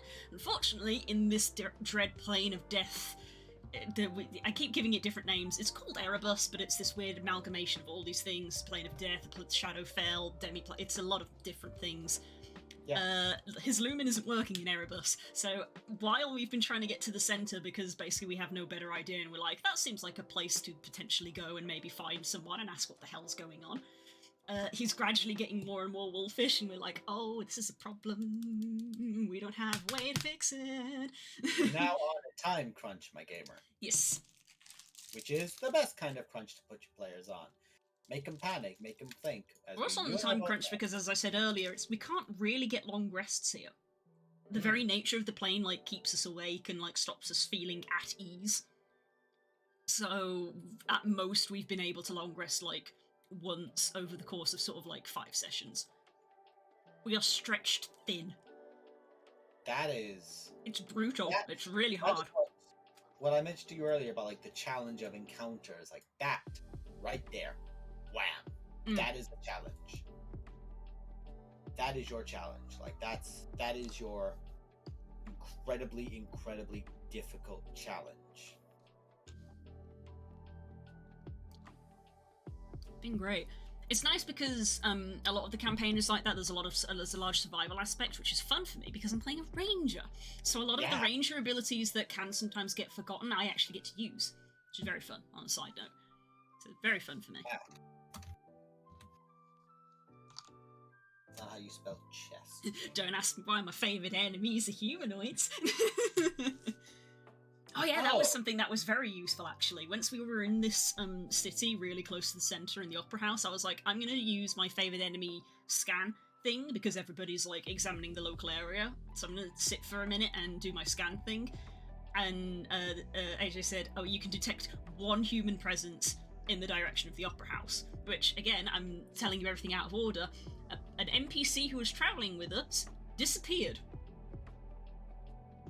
We've known him for a long time. He's very shifty. He's definitely got connections to the Lord in Black. And he's MIA.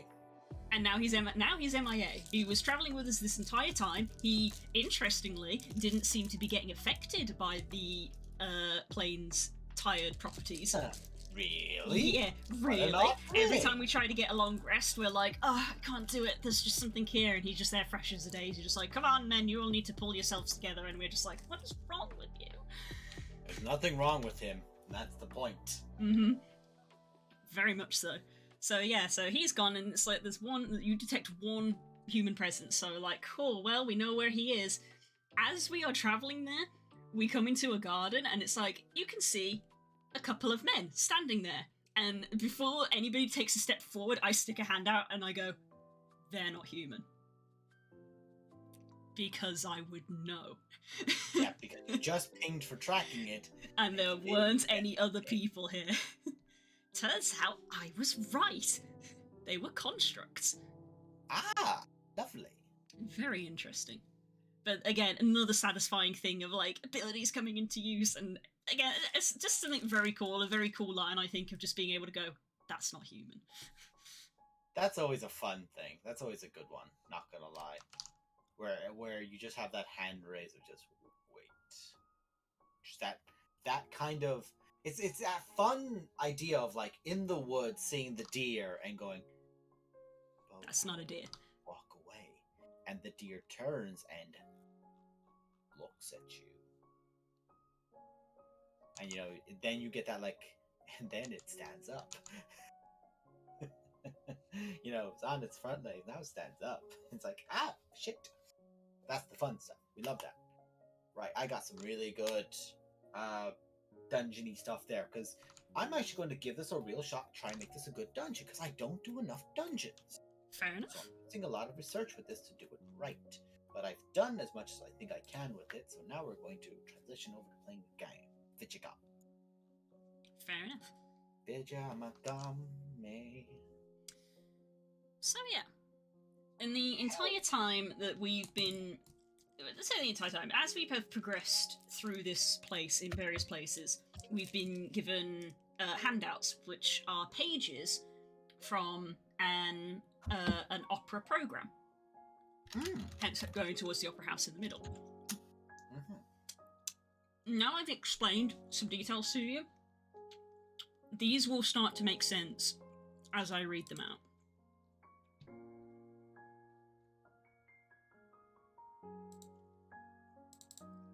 Act 1. Act 1.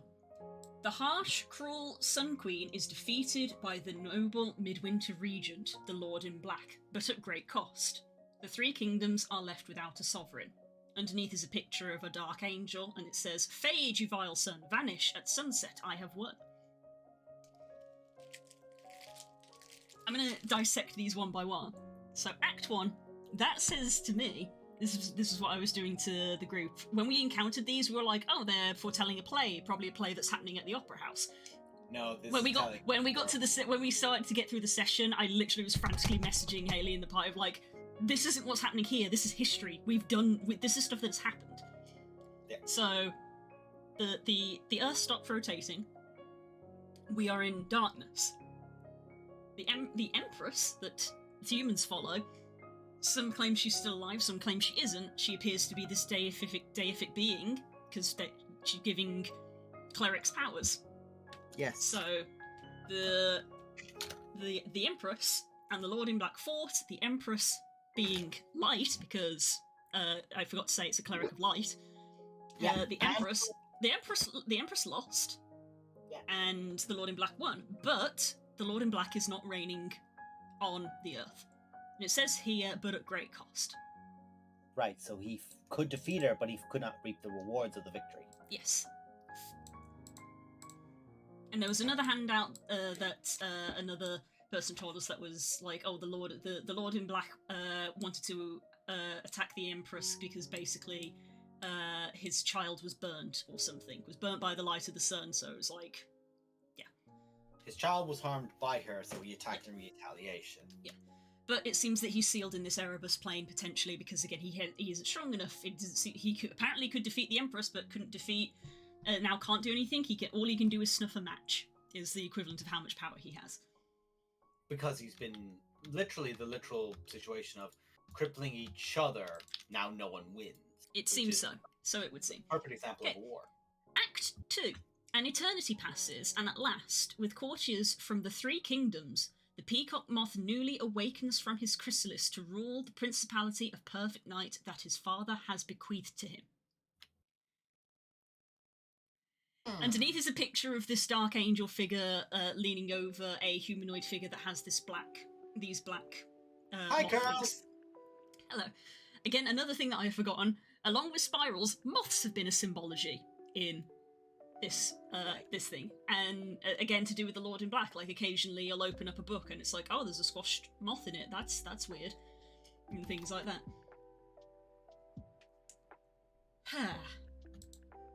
And this is when it starts to get. Sorry, buddy. Bye. So, I'm sorry. No, I'm not going to talk about moths anymore. I promise.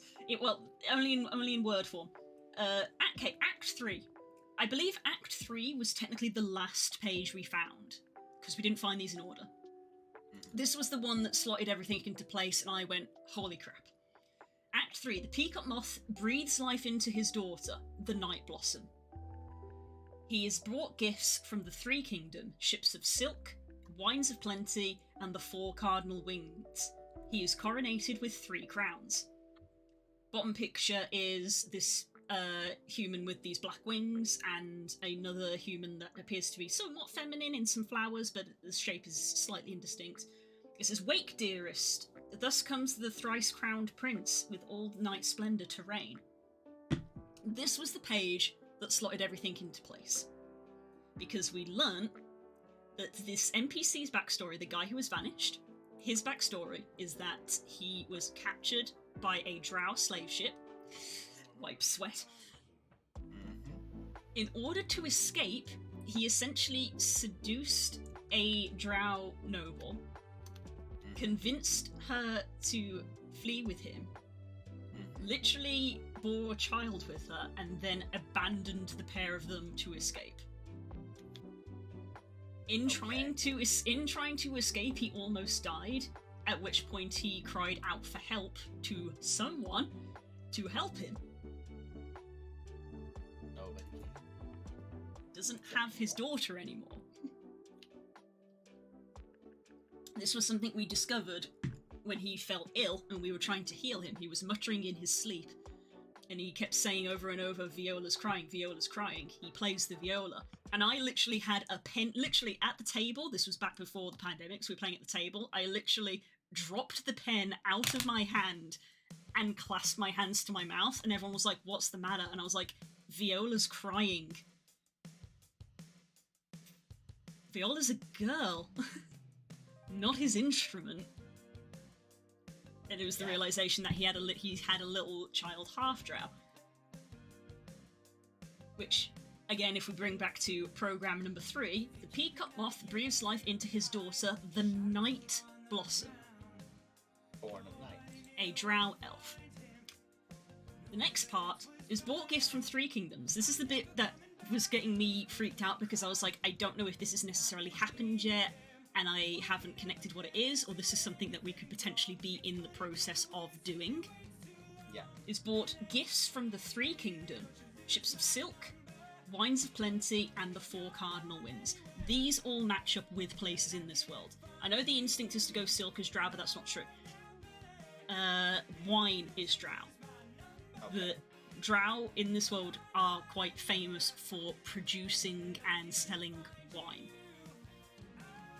We have been to a place that is famous for witches who essentially speak to the wind. This would said to me, wines of plenty, 4 cardinal winds. And then the last one is ship of silk. We literally, as a group, snuck onto a ship that manufactured silk and set it on fire. Right, that was the one where the monster was in it, wasn't it? Yeah, the dude who ate my fingers. I'm still upset about that. I'm missing my fingers because of that shit. That was the thing that got me, and it caused me to hesitate for a moment, because I was like, is silk drow or is silk somewhere else? Which is why, randomly in the campaign, it literally went, DM, where in the world is famous for making silk? And everyone just sort of went, what? And I was like, don't, trust me, it's relevant. Trust me, it's relevant. This is very importantly not relevant, but could be very very important. Trust me, it's relevant. And she was like, she said, Mulminster is quite renowned for it. And I went, I knew it was Mulminster. I knew it was Mulminster. Frantically flips through my book pages, and everyone's like, what? And I'm like, I can see the Matrix, guys. Give me a moment, I can see the Matrix. kind of like what I did when I stopped. I was like, yeah, sure, I'll show you this old lore here, okay? It's right here. And then I read a section of a pamphlet and went, motherfucker! She is the byproduct of Misan, and went off on the whole tirade that I did. Yep. It's when you get that peak and you're like, hold it! Literally is what happened. So you can see now what happened to me. I was like, oh god. And then Act 4, being the note taker, just is licensed insanity. Exactly. I was literally Pepe Sylvia in the middle of the. No, it wasn't the middle of the session. It was the end of the session. Because Asia was like, I feel like you need to tell the group or you're going to explode. Yeah, Act 4. Together the Peacock Moth and his daughter, the Night Blossom. I think I just drew all over the screen there because I was busy tapping my pen. You go. Together the Peacock Moth and his daughter, the Night Blossom, preside as regents in glorious unity over the three kingdoms in the imperishable internal refuge of a never-ending night. And the quote at the bottom is, and the world shall know harmony. And I was like, shit, this guy that we are waiting for is actually descended from this Lord in Black being. And he and his daughter are here, because the entire time we were here, he was like, I want to find my daughter, I know she is here. And now I was sitting here just like pulling my hair out of like, the key thing is Act 3. Act 4 is basically, and now the two rule the world.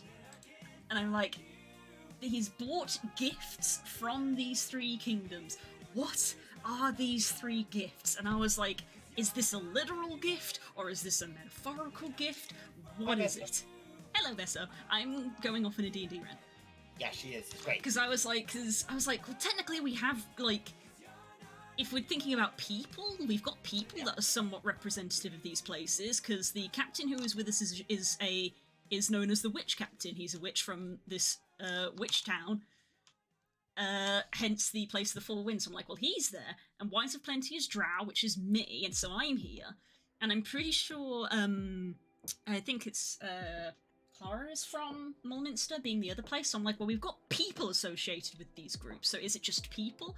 And that's where I'm like, is this something that has happened and I don't know, or are we literally about to fulfill this prophecy? Right. And I'm But freaking sorry. the heck out about it. Sorry, so can I just check with this not theory, but with the actual narrative, is it implied that he gets the gifts and brings them to a location? No. Okay. It says the peacock moth breathes life into his daughter, the Night Blossom. He has brought gifts from the three kingdoms, ships of silk, wines of plenty, the four cardinal winds. He is coronated with 3 crowns. It's the 3 crowns bit that says to me that can't have happened yet. Because he does not have a crown for these locations yet. This does not make sense yet. Yeah. I don't know if the breathes life into his daughter bit is what he's literally trying to do now, because the entire time he was here, he was like, I need to find my daughter, I know she's here, and then he vanishes on us. I'm like, has he literally run to this place because she's in here and is literally trying to save her? Is that part 1? Is then the part 2 of is bought gifts literally going to be us turning up? Yeah. Don't know. Are you guys literally the fuel for this reincarnation? Yeah. And that's basically what I said to the group. I was like, are we about to commit this self-fulfilling prophecy? Very potentially. But because of the situation, it's like, we've literally spent the last 6 sessions getting to this place. We're not going to go in. Because we literally have no other options. There's no other places that we can go, and this place is sapping the life out of us. Yeah.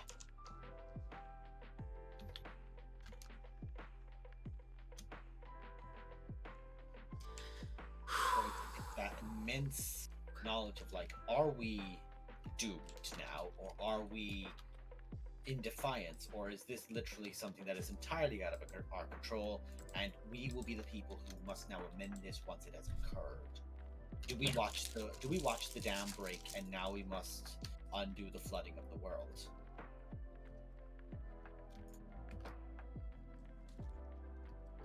Fuck, that's a good narrative. That's a fun little narrative. I'm not going to intimidate.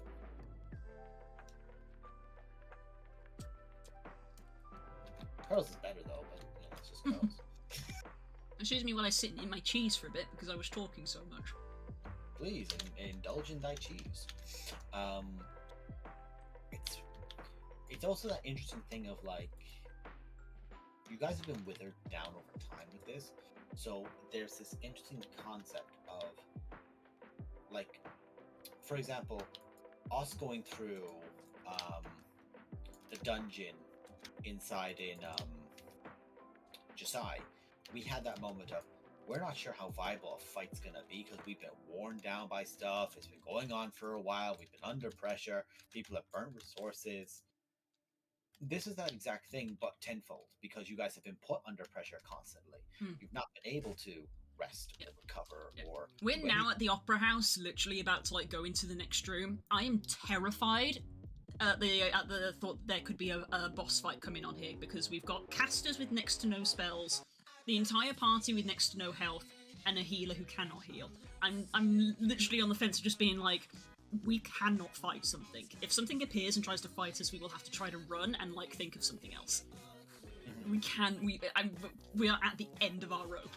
If there is a person in here, we have got to try to negotiate. I get you. Honestly, that's the interesting things, because it's like that, rather than it being a situation of, okay, well, we have to fight this, how do we fight this? It's like, okay, this is going to be a narrative moment. How is this narrative going to be engaged where violence will not be our easiest solution? What do we do here? How do we do this? That's the good shit. Making y'all sweat, making y'all think.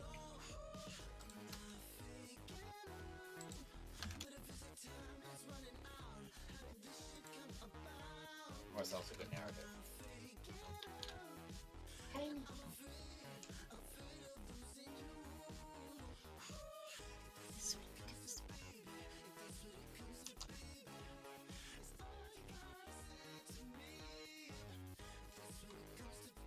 Really a fun style narrative. Curls, you missed it earlier. We were talking about CRs and the fact that they are somewhat of a fallacy in like how they can work for certain encounters and certain parties comparatively.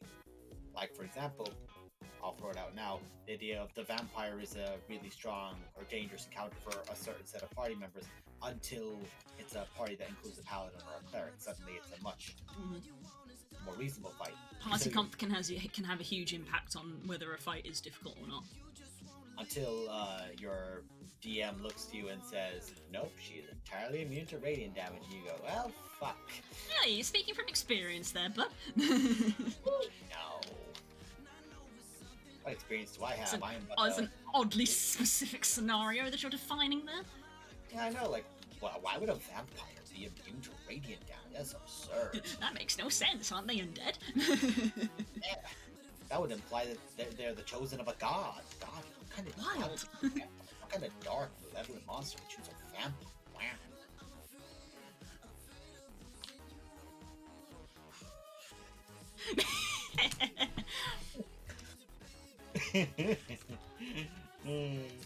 Giggles. Oh, that snort was dirty, sorry.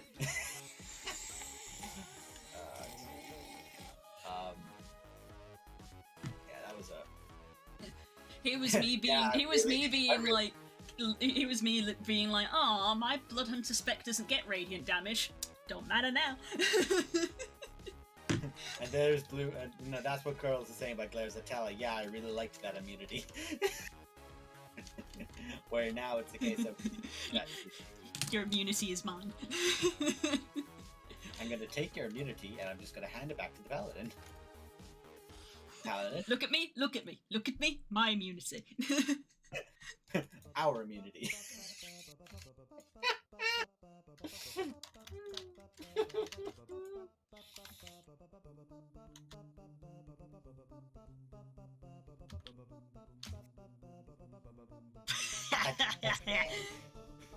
Blood for the blood bag. Blood for the blood bag.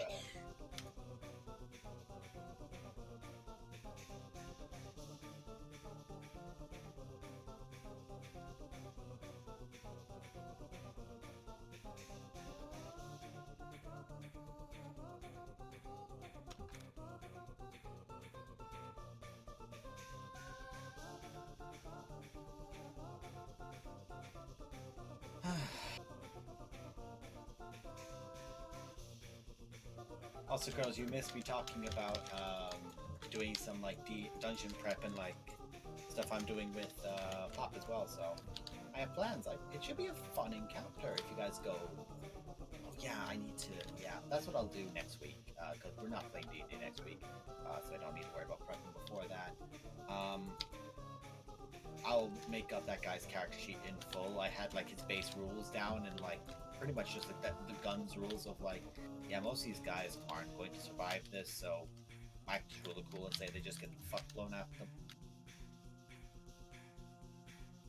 Just walk down to things like, hi, this bounty hunter has guns that disintegrate. It's like, oh, thanks, I hate it. So, cool, so it's not a fight encounter then. No. Well, I mean, it could be. So, right, we get it, you walk in a room and go,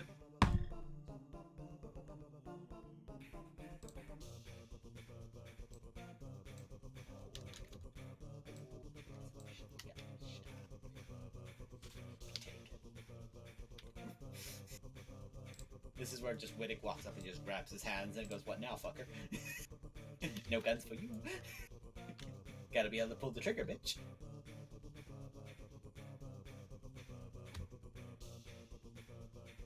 I'm passing those, I'm passing those.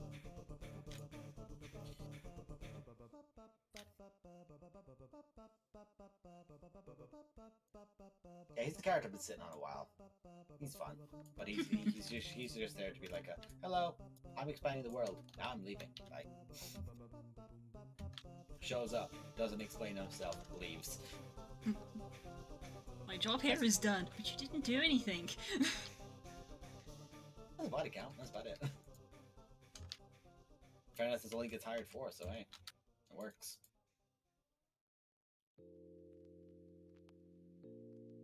I'm a cleaner. I walk into a place and I clean up the mess. What do you mean? You murdered a bunch of people. Yeah, but I left no mess. Okay, yeah, you're gonna need a brush, but that's about it. Sweep those fuckers up and move on with your day. Doesn't even have his own broom. That would be the most like disrespectful thing. Like, oh, he kills a player and he pulls out a Dyson. He's moving up the person. It's like, nah! Can you imagine that? How fucked that would be? So bad. That's terrible. Move someone up into a Dyson and just go, hey, bye bye. Oh, it's fucking very morbid, actually. Jesus. It's where I had a complex, which made me think of fuck up things.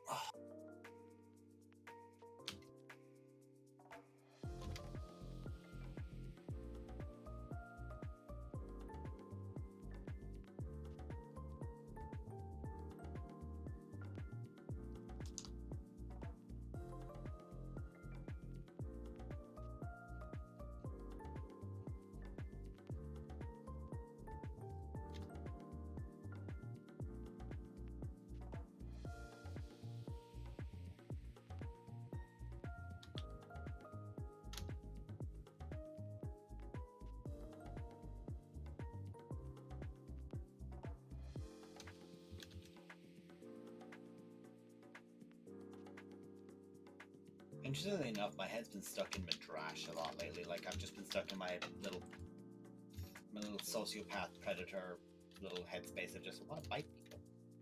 I want to be level 3, I want to bite people. Let me bite people. Tala, Madras, I just want to bite people. There. Wants to bite people, and has a particular thing about parent figures in the life that they do not want. Like, well, I'm willing to kill mine. You willing to kill yours? Team up? Team up. DM's nightmare. Tala partnered with the barbarian. I mean, there's a reason she threw a fucking level 20, a CR 28 encounter on us.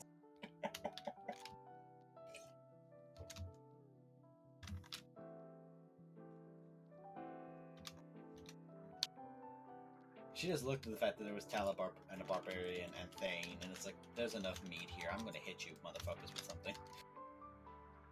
And then she did, and it worked. It was very effective.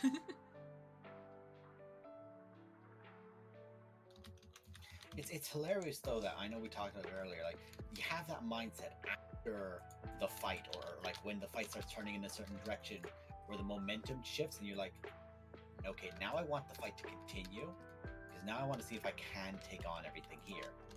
You know, the way that Fizzbang has that kind of thing of like, did you beat both sets of the ancient or the worm stat block? Congratulations, you've earned double XP. It's like, I kind of want that. You made the encounter while Thomas was still dead. He's still a statue at that point. Yeah, well, he was. No man left behind.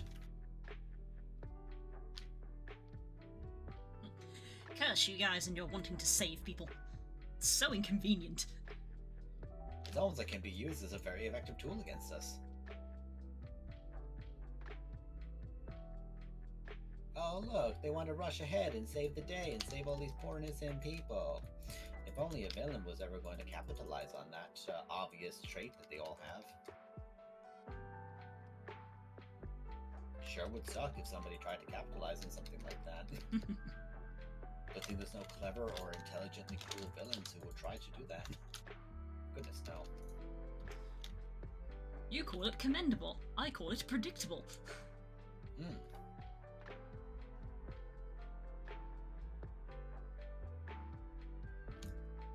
Carlos, you say that like, oh, I absolutely did not expect it. And like, that's fair. Like, yeah, you had no reason to expect it.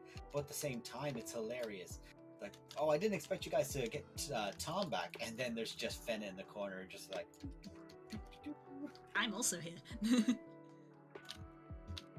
Never. We're not going to let you kill your NPCs. We love them too much.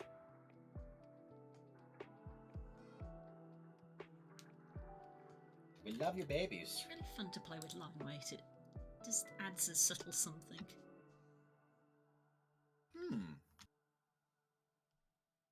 I see it. I was about to type GG well played again, even though I already sent it once. Pass on the Thaumaturge staff, pass on that. Oh shit, I somehow got the orchestral roll. Your NPCs are mine. You say NPCs, I say romance options. Even the dragon, I'm not a coward. I'm keeping them until you learn to look after them properly. They're going up on the shelf.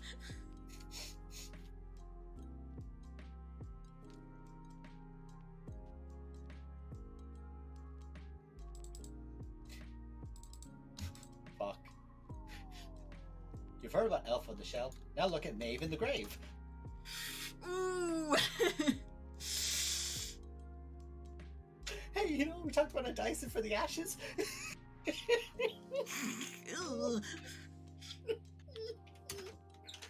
Fucking hell.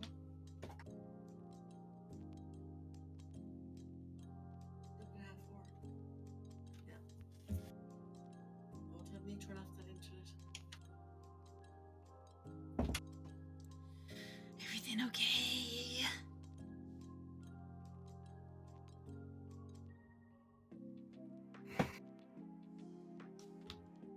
Everything's fine. It's fine. Don't worry about it. Also, yes, Blue, the difference between you and me is that I'm willing to just admit it. I say romance options because I mean it. Like, you don't have them as well, says she. Like, eh.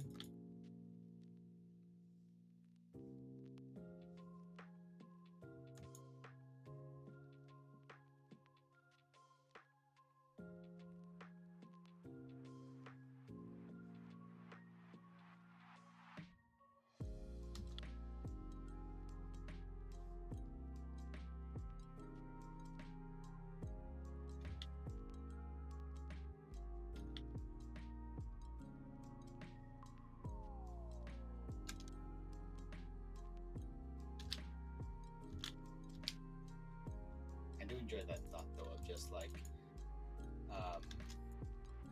all these characters at the end of the campaign, like everyone sat around a bar, like Tom, Lee, Ophelia, all these guys. Like, so why did you guys, save us? It was like, oh, it's because they're good people who want to save us. Nah, we think you're all cute, want to kiss you. And then just like whoever the fuck said it is just like stood there going, oh shit, I just said that, didn't I? I don't regret it, but I said it.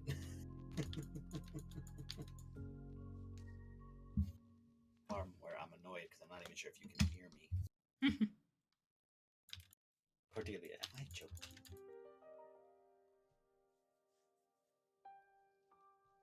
Cordelia is not a joke to anyone.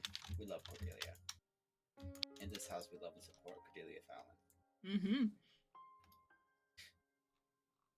Cordelia Fallon, so beloved, in fact, that one of us was very aware that he had no hopes at the race in the running, so he just said, all right, best of luck in the race. I'm not running, but I'm putting all my money on this horse.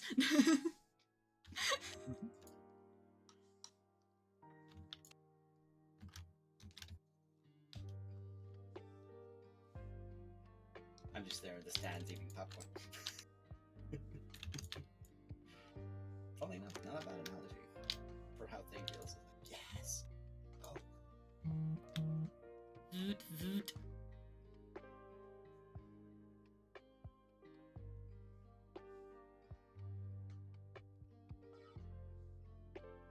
Sure you would.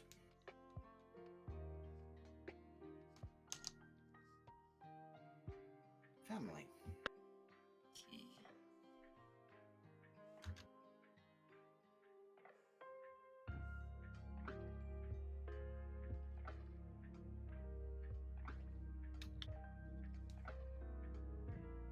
I never slammed the door in that woman's face, and if I did, I'd have broken her nose.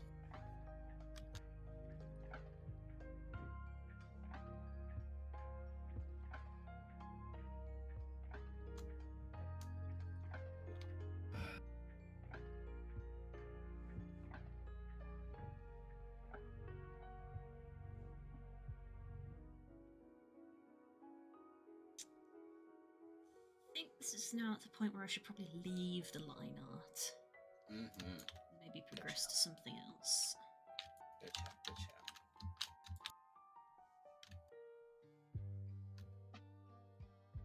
It's down near 12 for y'all. No? It's not? No, It sure as hell ain't. 10 to 11. We're fine.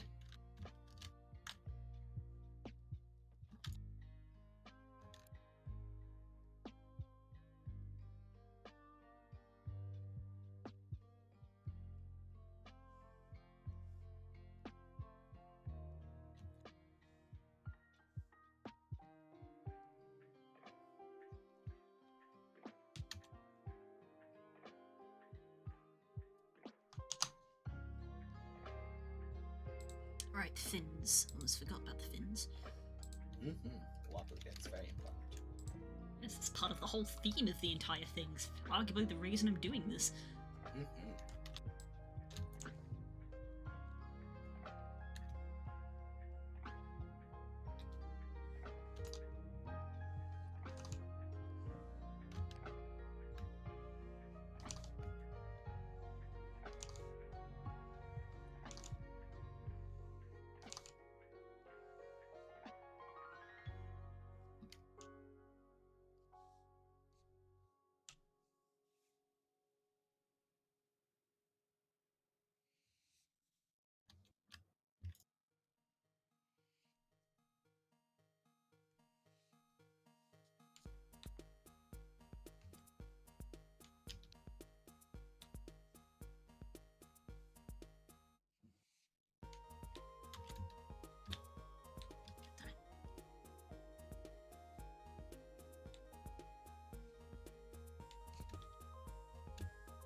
Sworn I heard a warm phone vibrate there, but it wasn't mine.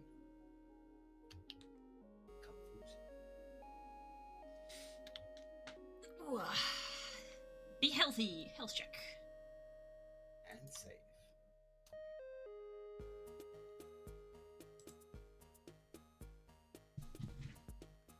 Don't be surprised if we run long tonight, guys, because I said I wanted to try to get this done. Unfortunately, it doesn't look like I will, because I was hoping I would have got the line art done by now beyond colouring. The line art took an age to do. In fairness, you added a bunch of more lines as well. You had everything in addition to the wings. You had all the details and texture. Yeah, there's a lot of details. It's a good thing Blue's colours are so simple, because her lines are complicated enough. There's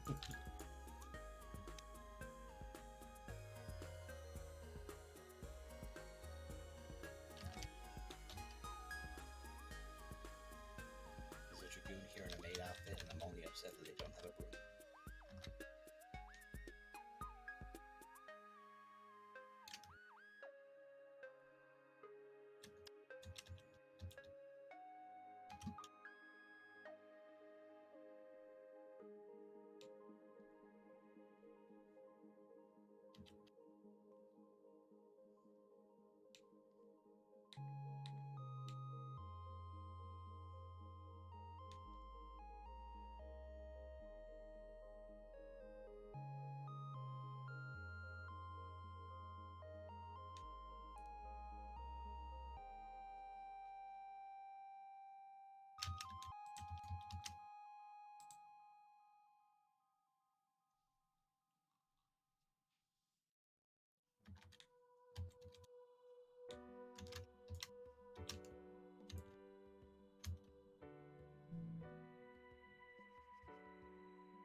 I dug Streamy Dota yesterday as well with my friends.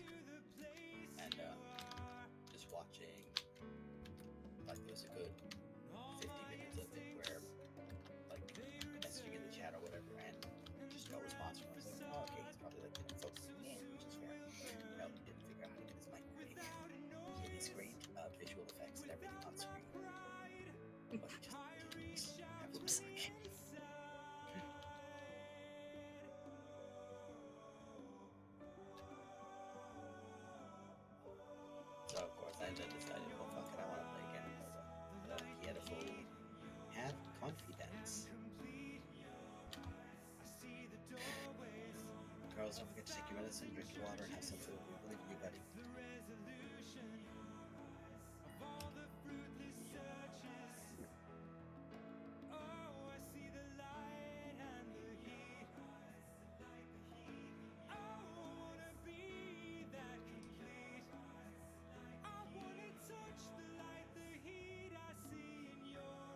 Okay, Night Cows, I hope you're feeling better. I know that there's a lot going on.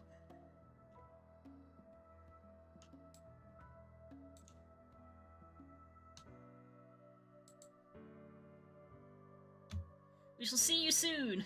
You have no choice in this matter. Out and coming. Hug you. Soon. Oh, that's the best feeling when you finish a dungeon or finish a trial or a fate and you just get dinged for attention. Yes.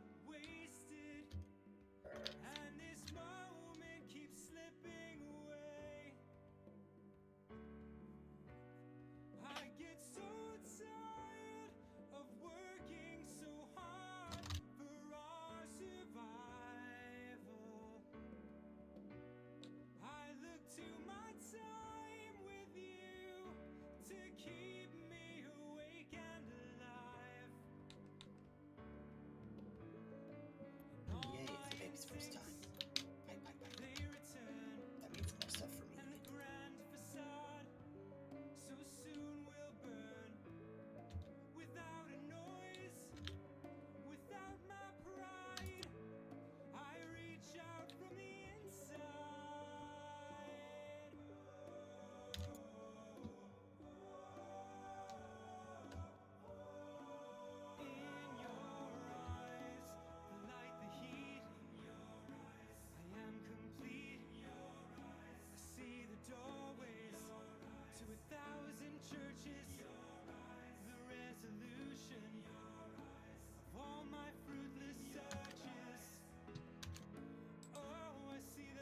One of the things I was thinking about when we crashed earlier was just like the notion of when we have cool predator kind of like hunting people monster when he gets to certain levels when he gets like efficiency, so efficient stealth and all the cool things. It's like, I then think back to the last encounter we had where I used my breath weapon twice, and both times I did it, it was just 2 damage each. Or like it was 1 damage because it's only 1d10. Both times it was like 1 or 2 damage. Like everyone fit and succeeded, so I was like doing middling damage to a lot of things. I was like, yeah, fuck it, I'm gonna fuck it. So fun, so cool.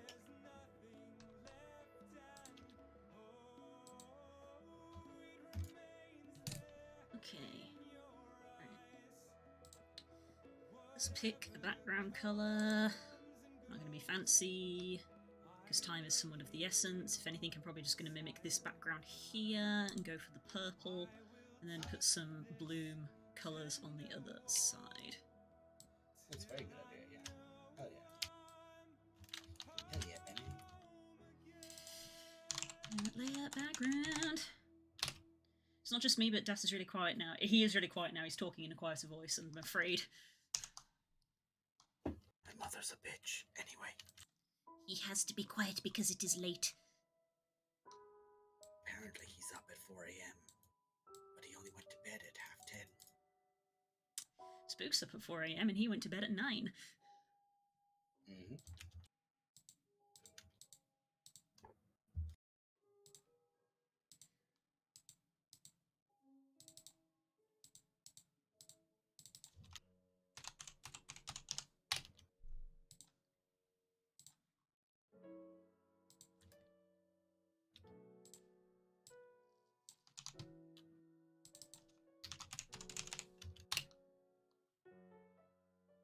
Core, you're not a role model, though.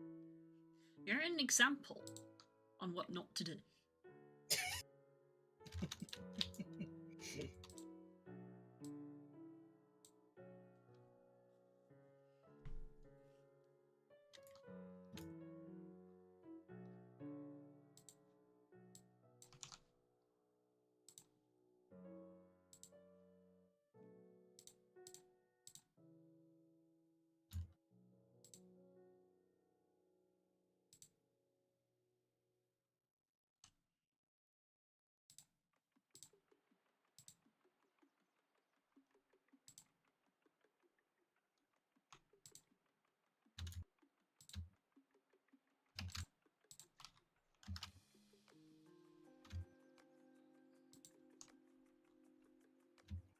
just gonna keep thinking about how much fun it's gonna be when I'm over with yourselves.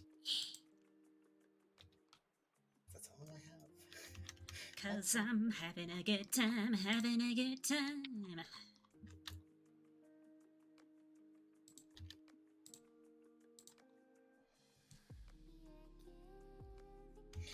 If anyone was ever curious why telling me to shut up is one of the quickest ways to make me do a downward depressional spiral, you now know why.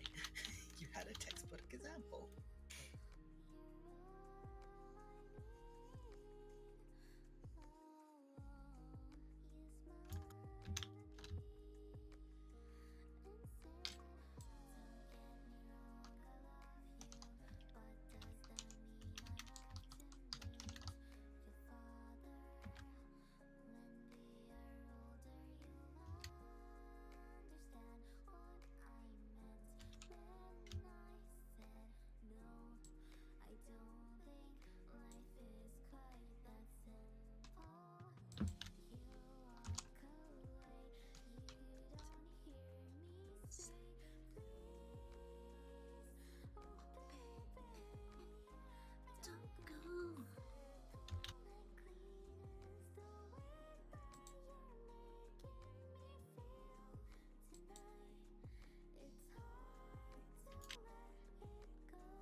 Busy with that for quite a while.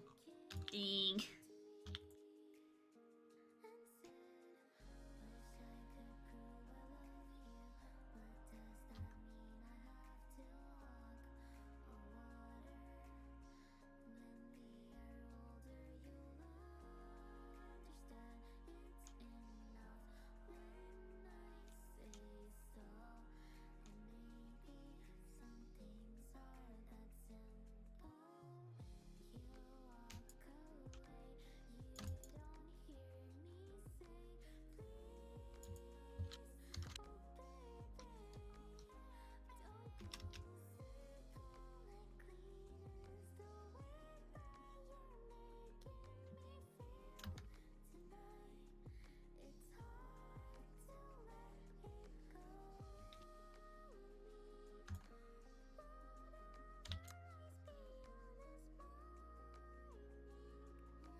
Looks so good, man.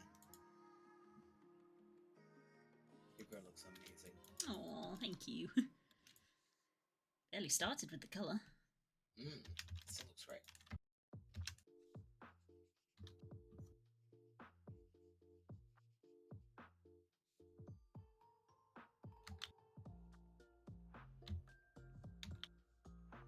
Oh, the tank's a baby. Baby tank. She's 60 Dark Knight, 60 Paladin, 35 Warrior. Baby. Smut.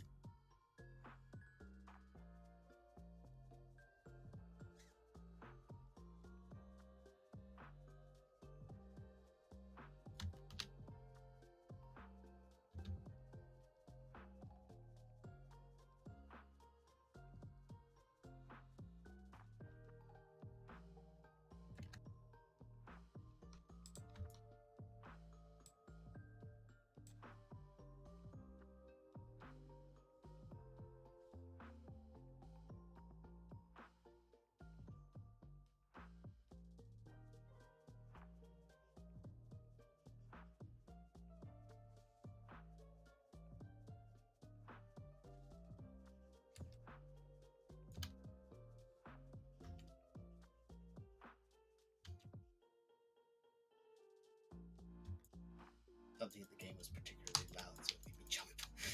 Psst. Just,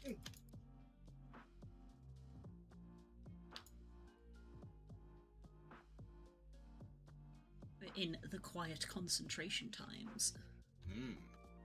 Serious. My concentration for me is just spamming my AoE rotation.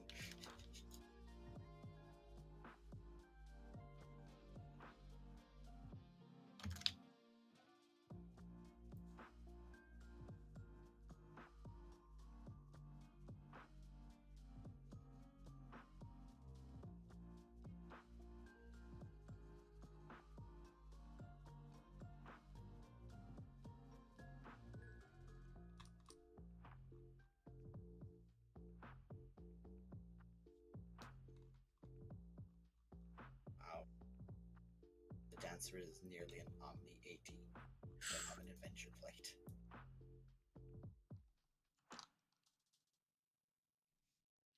I don't have any adventure plates because they're stored locally, so my computer being refreshed made me lose them all. Yeah, you get to bring a bunch of new ones. Yeah, just gotta get around to it.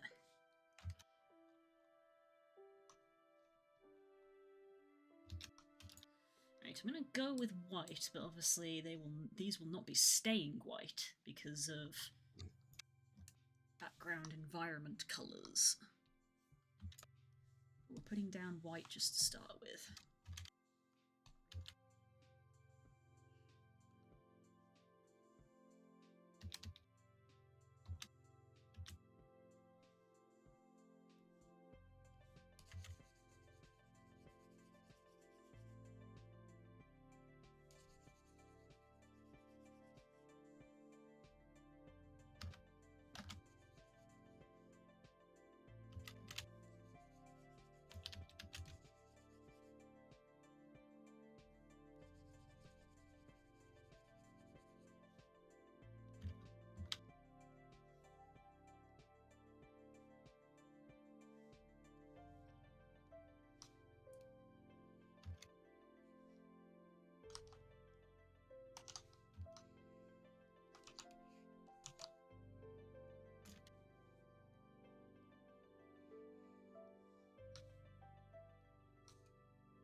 Nice. Level up.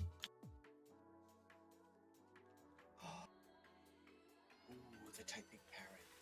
That thing never drops. You know, Satasha, it has that parrot that flies around it. The big little parrot. You might vaguely remember it. Just Oh, yeah. a pet here. Huh. I only rolled a 31, so there's no way I'm getting it, but I rolled. Yeah, no, that was real higher. Yeah, 90. No chance. Not like.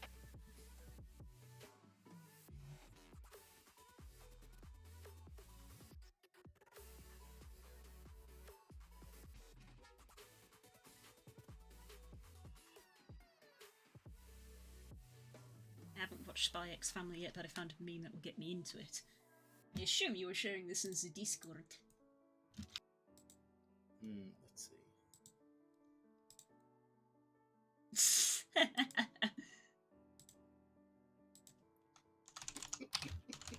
Is that here?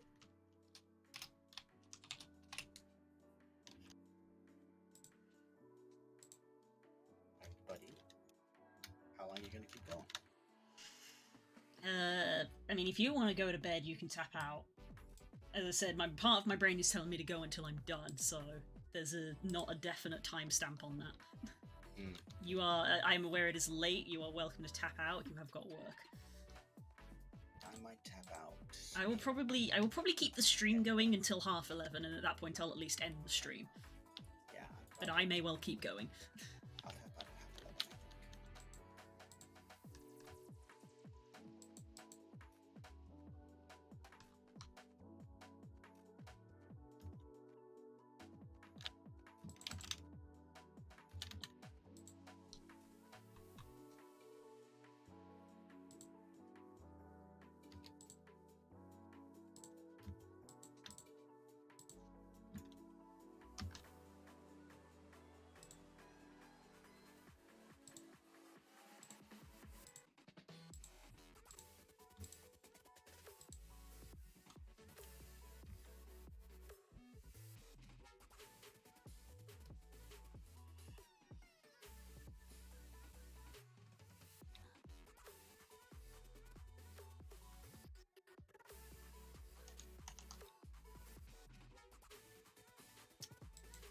forgot to line the claws on the feet.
A while back,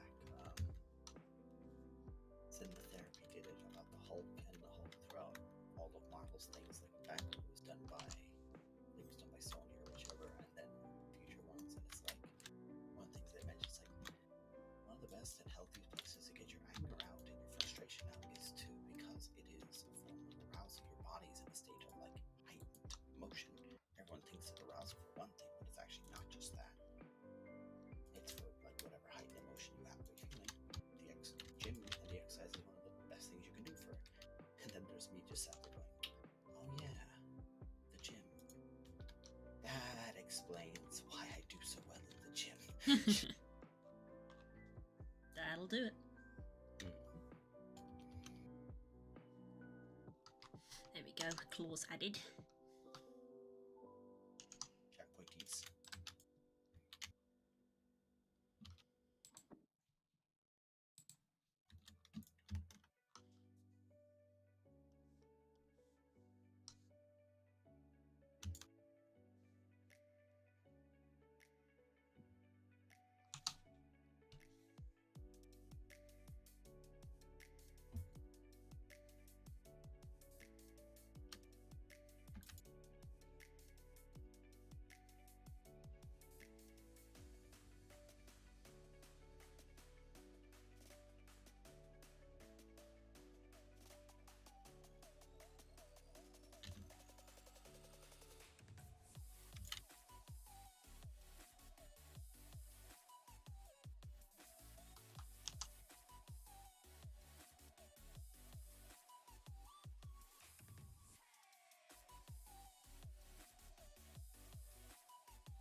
I know you got to keep quiet, but it is getting hard to hear you. I don't know if you want to move your mic closer.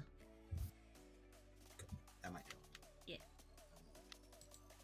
I realize with it, leveling monk or druid at the same time, whenever I have a character where I have to or can just use my fists, I always would choose to use the fist over anything else, but also I'll really enjoy if I can put them in a jacket.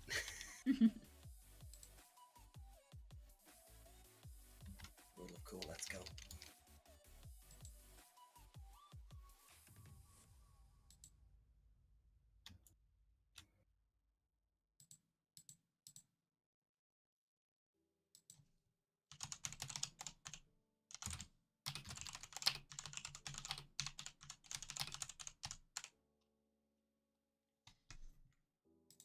Excuse me.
Monk have so much shit that's like, oh, you can do this in this form, and this leads to this form, using this form. But they also have so many buttons that said, if you want to ignore all of those rules and just punch shit, here's a bunch of tools. Valid.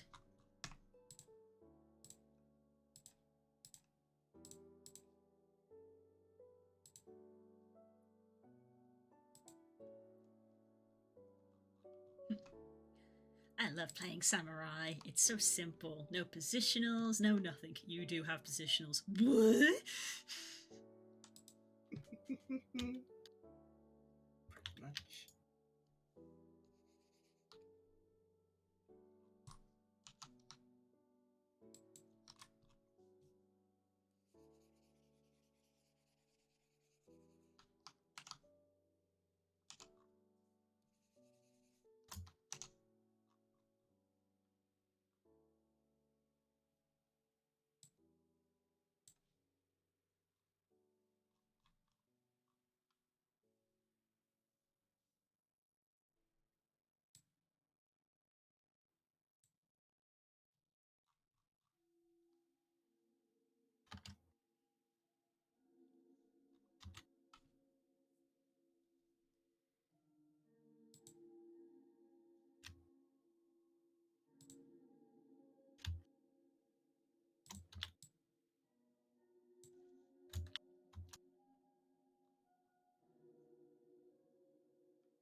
just glance back over. So good, man.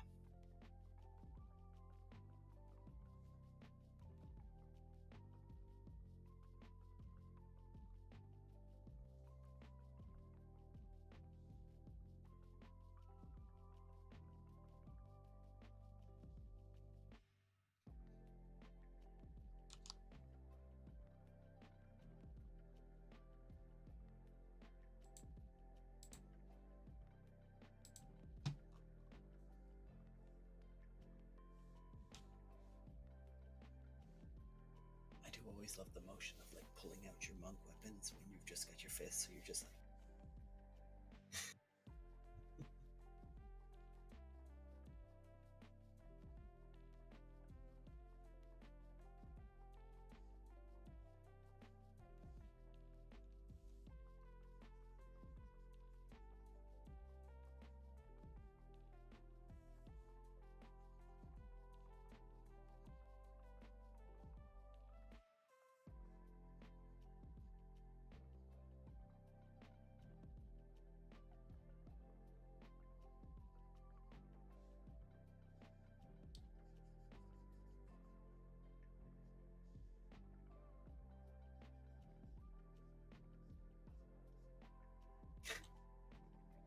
It's like, oh yes, we will leave you be.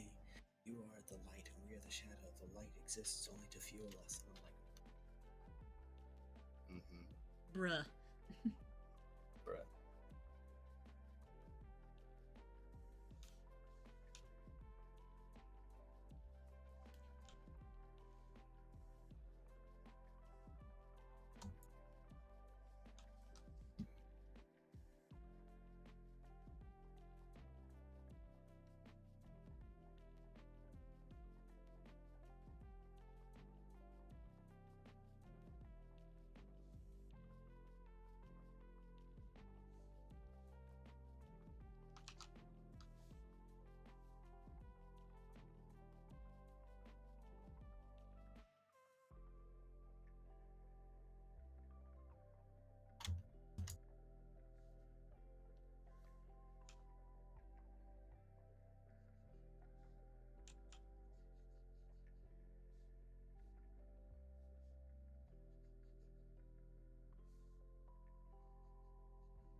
Right.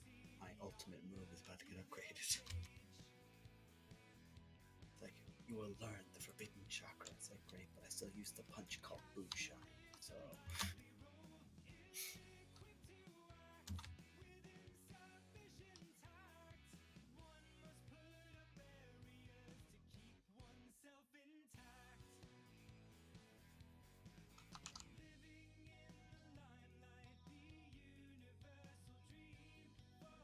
but it's I think it's about time to end the stream. Yep, it is past. I'm gonna end the stream.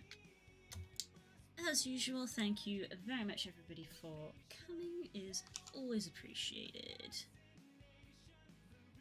I will see you when I see you, I'll be honest.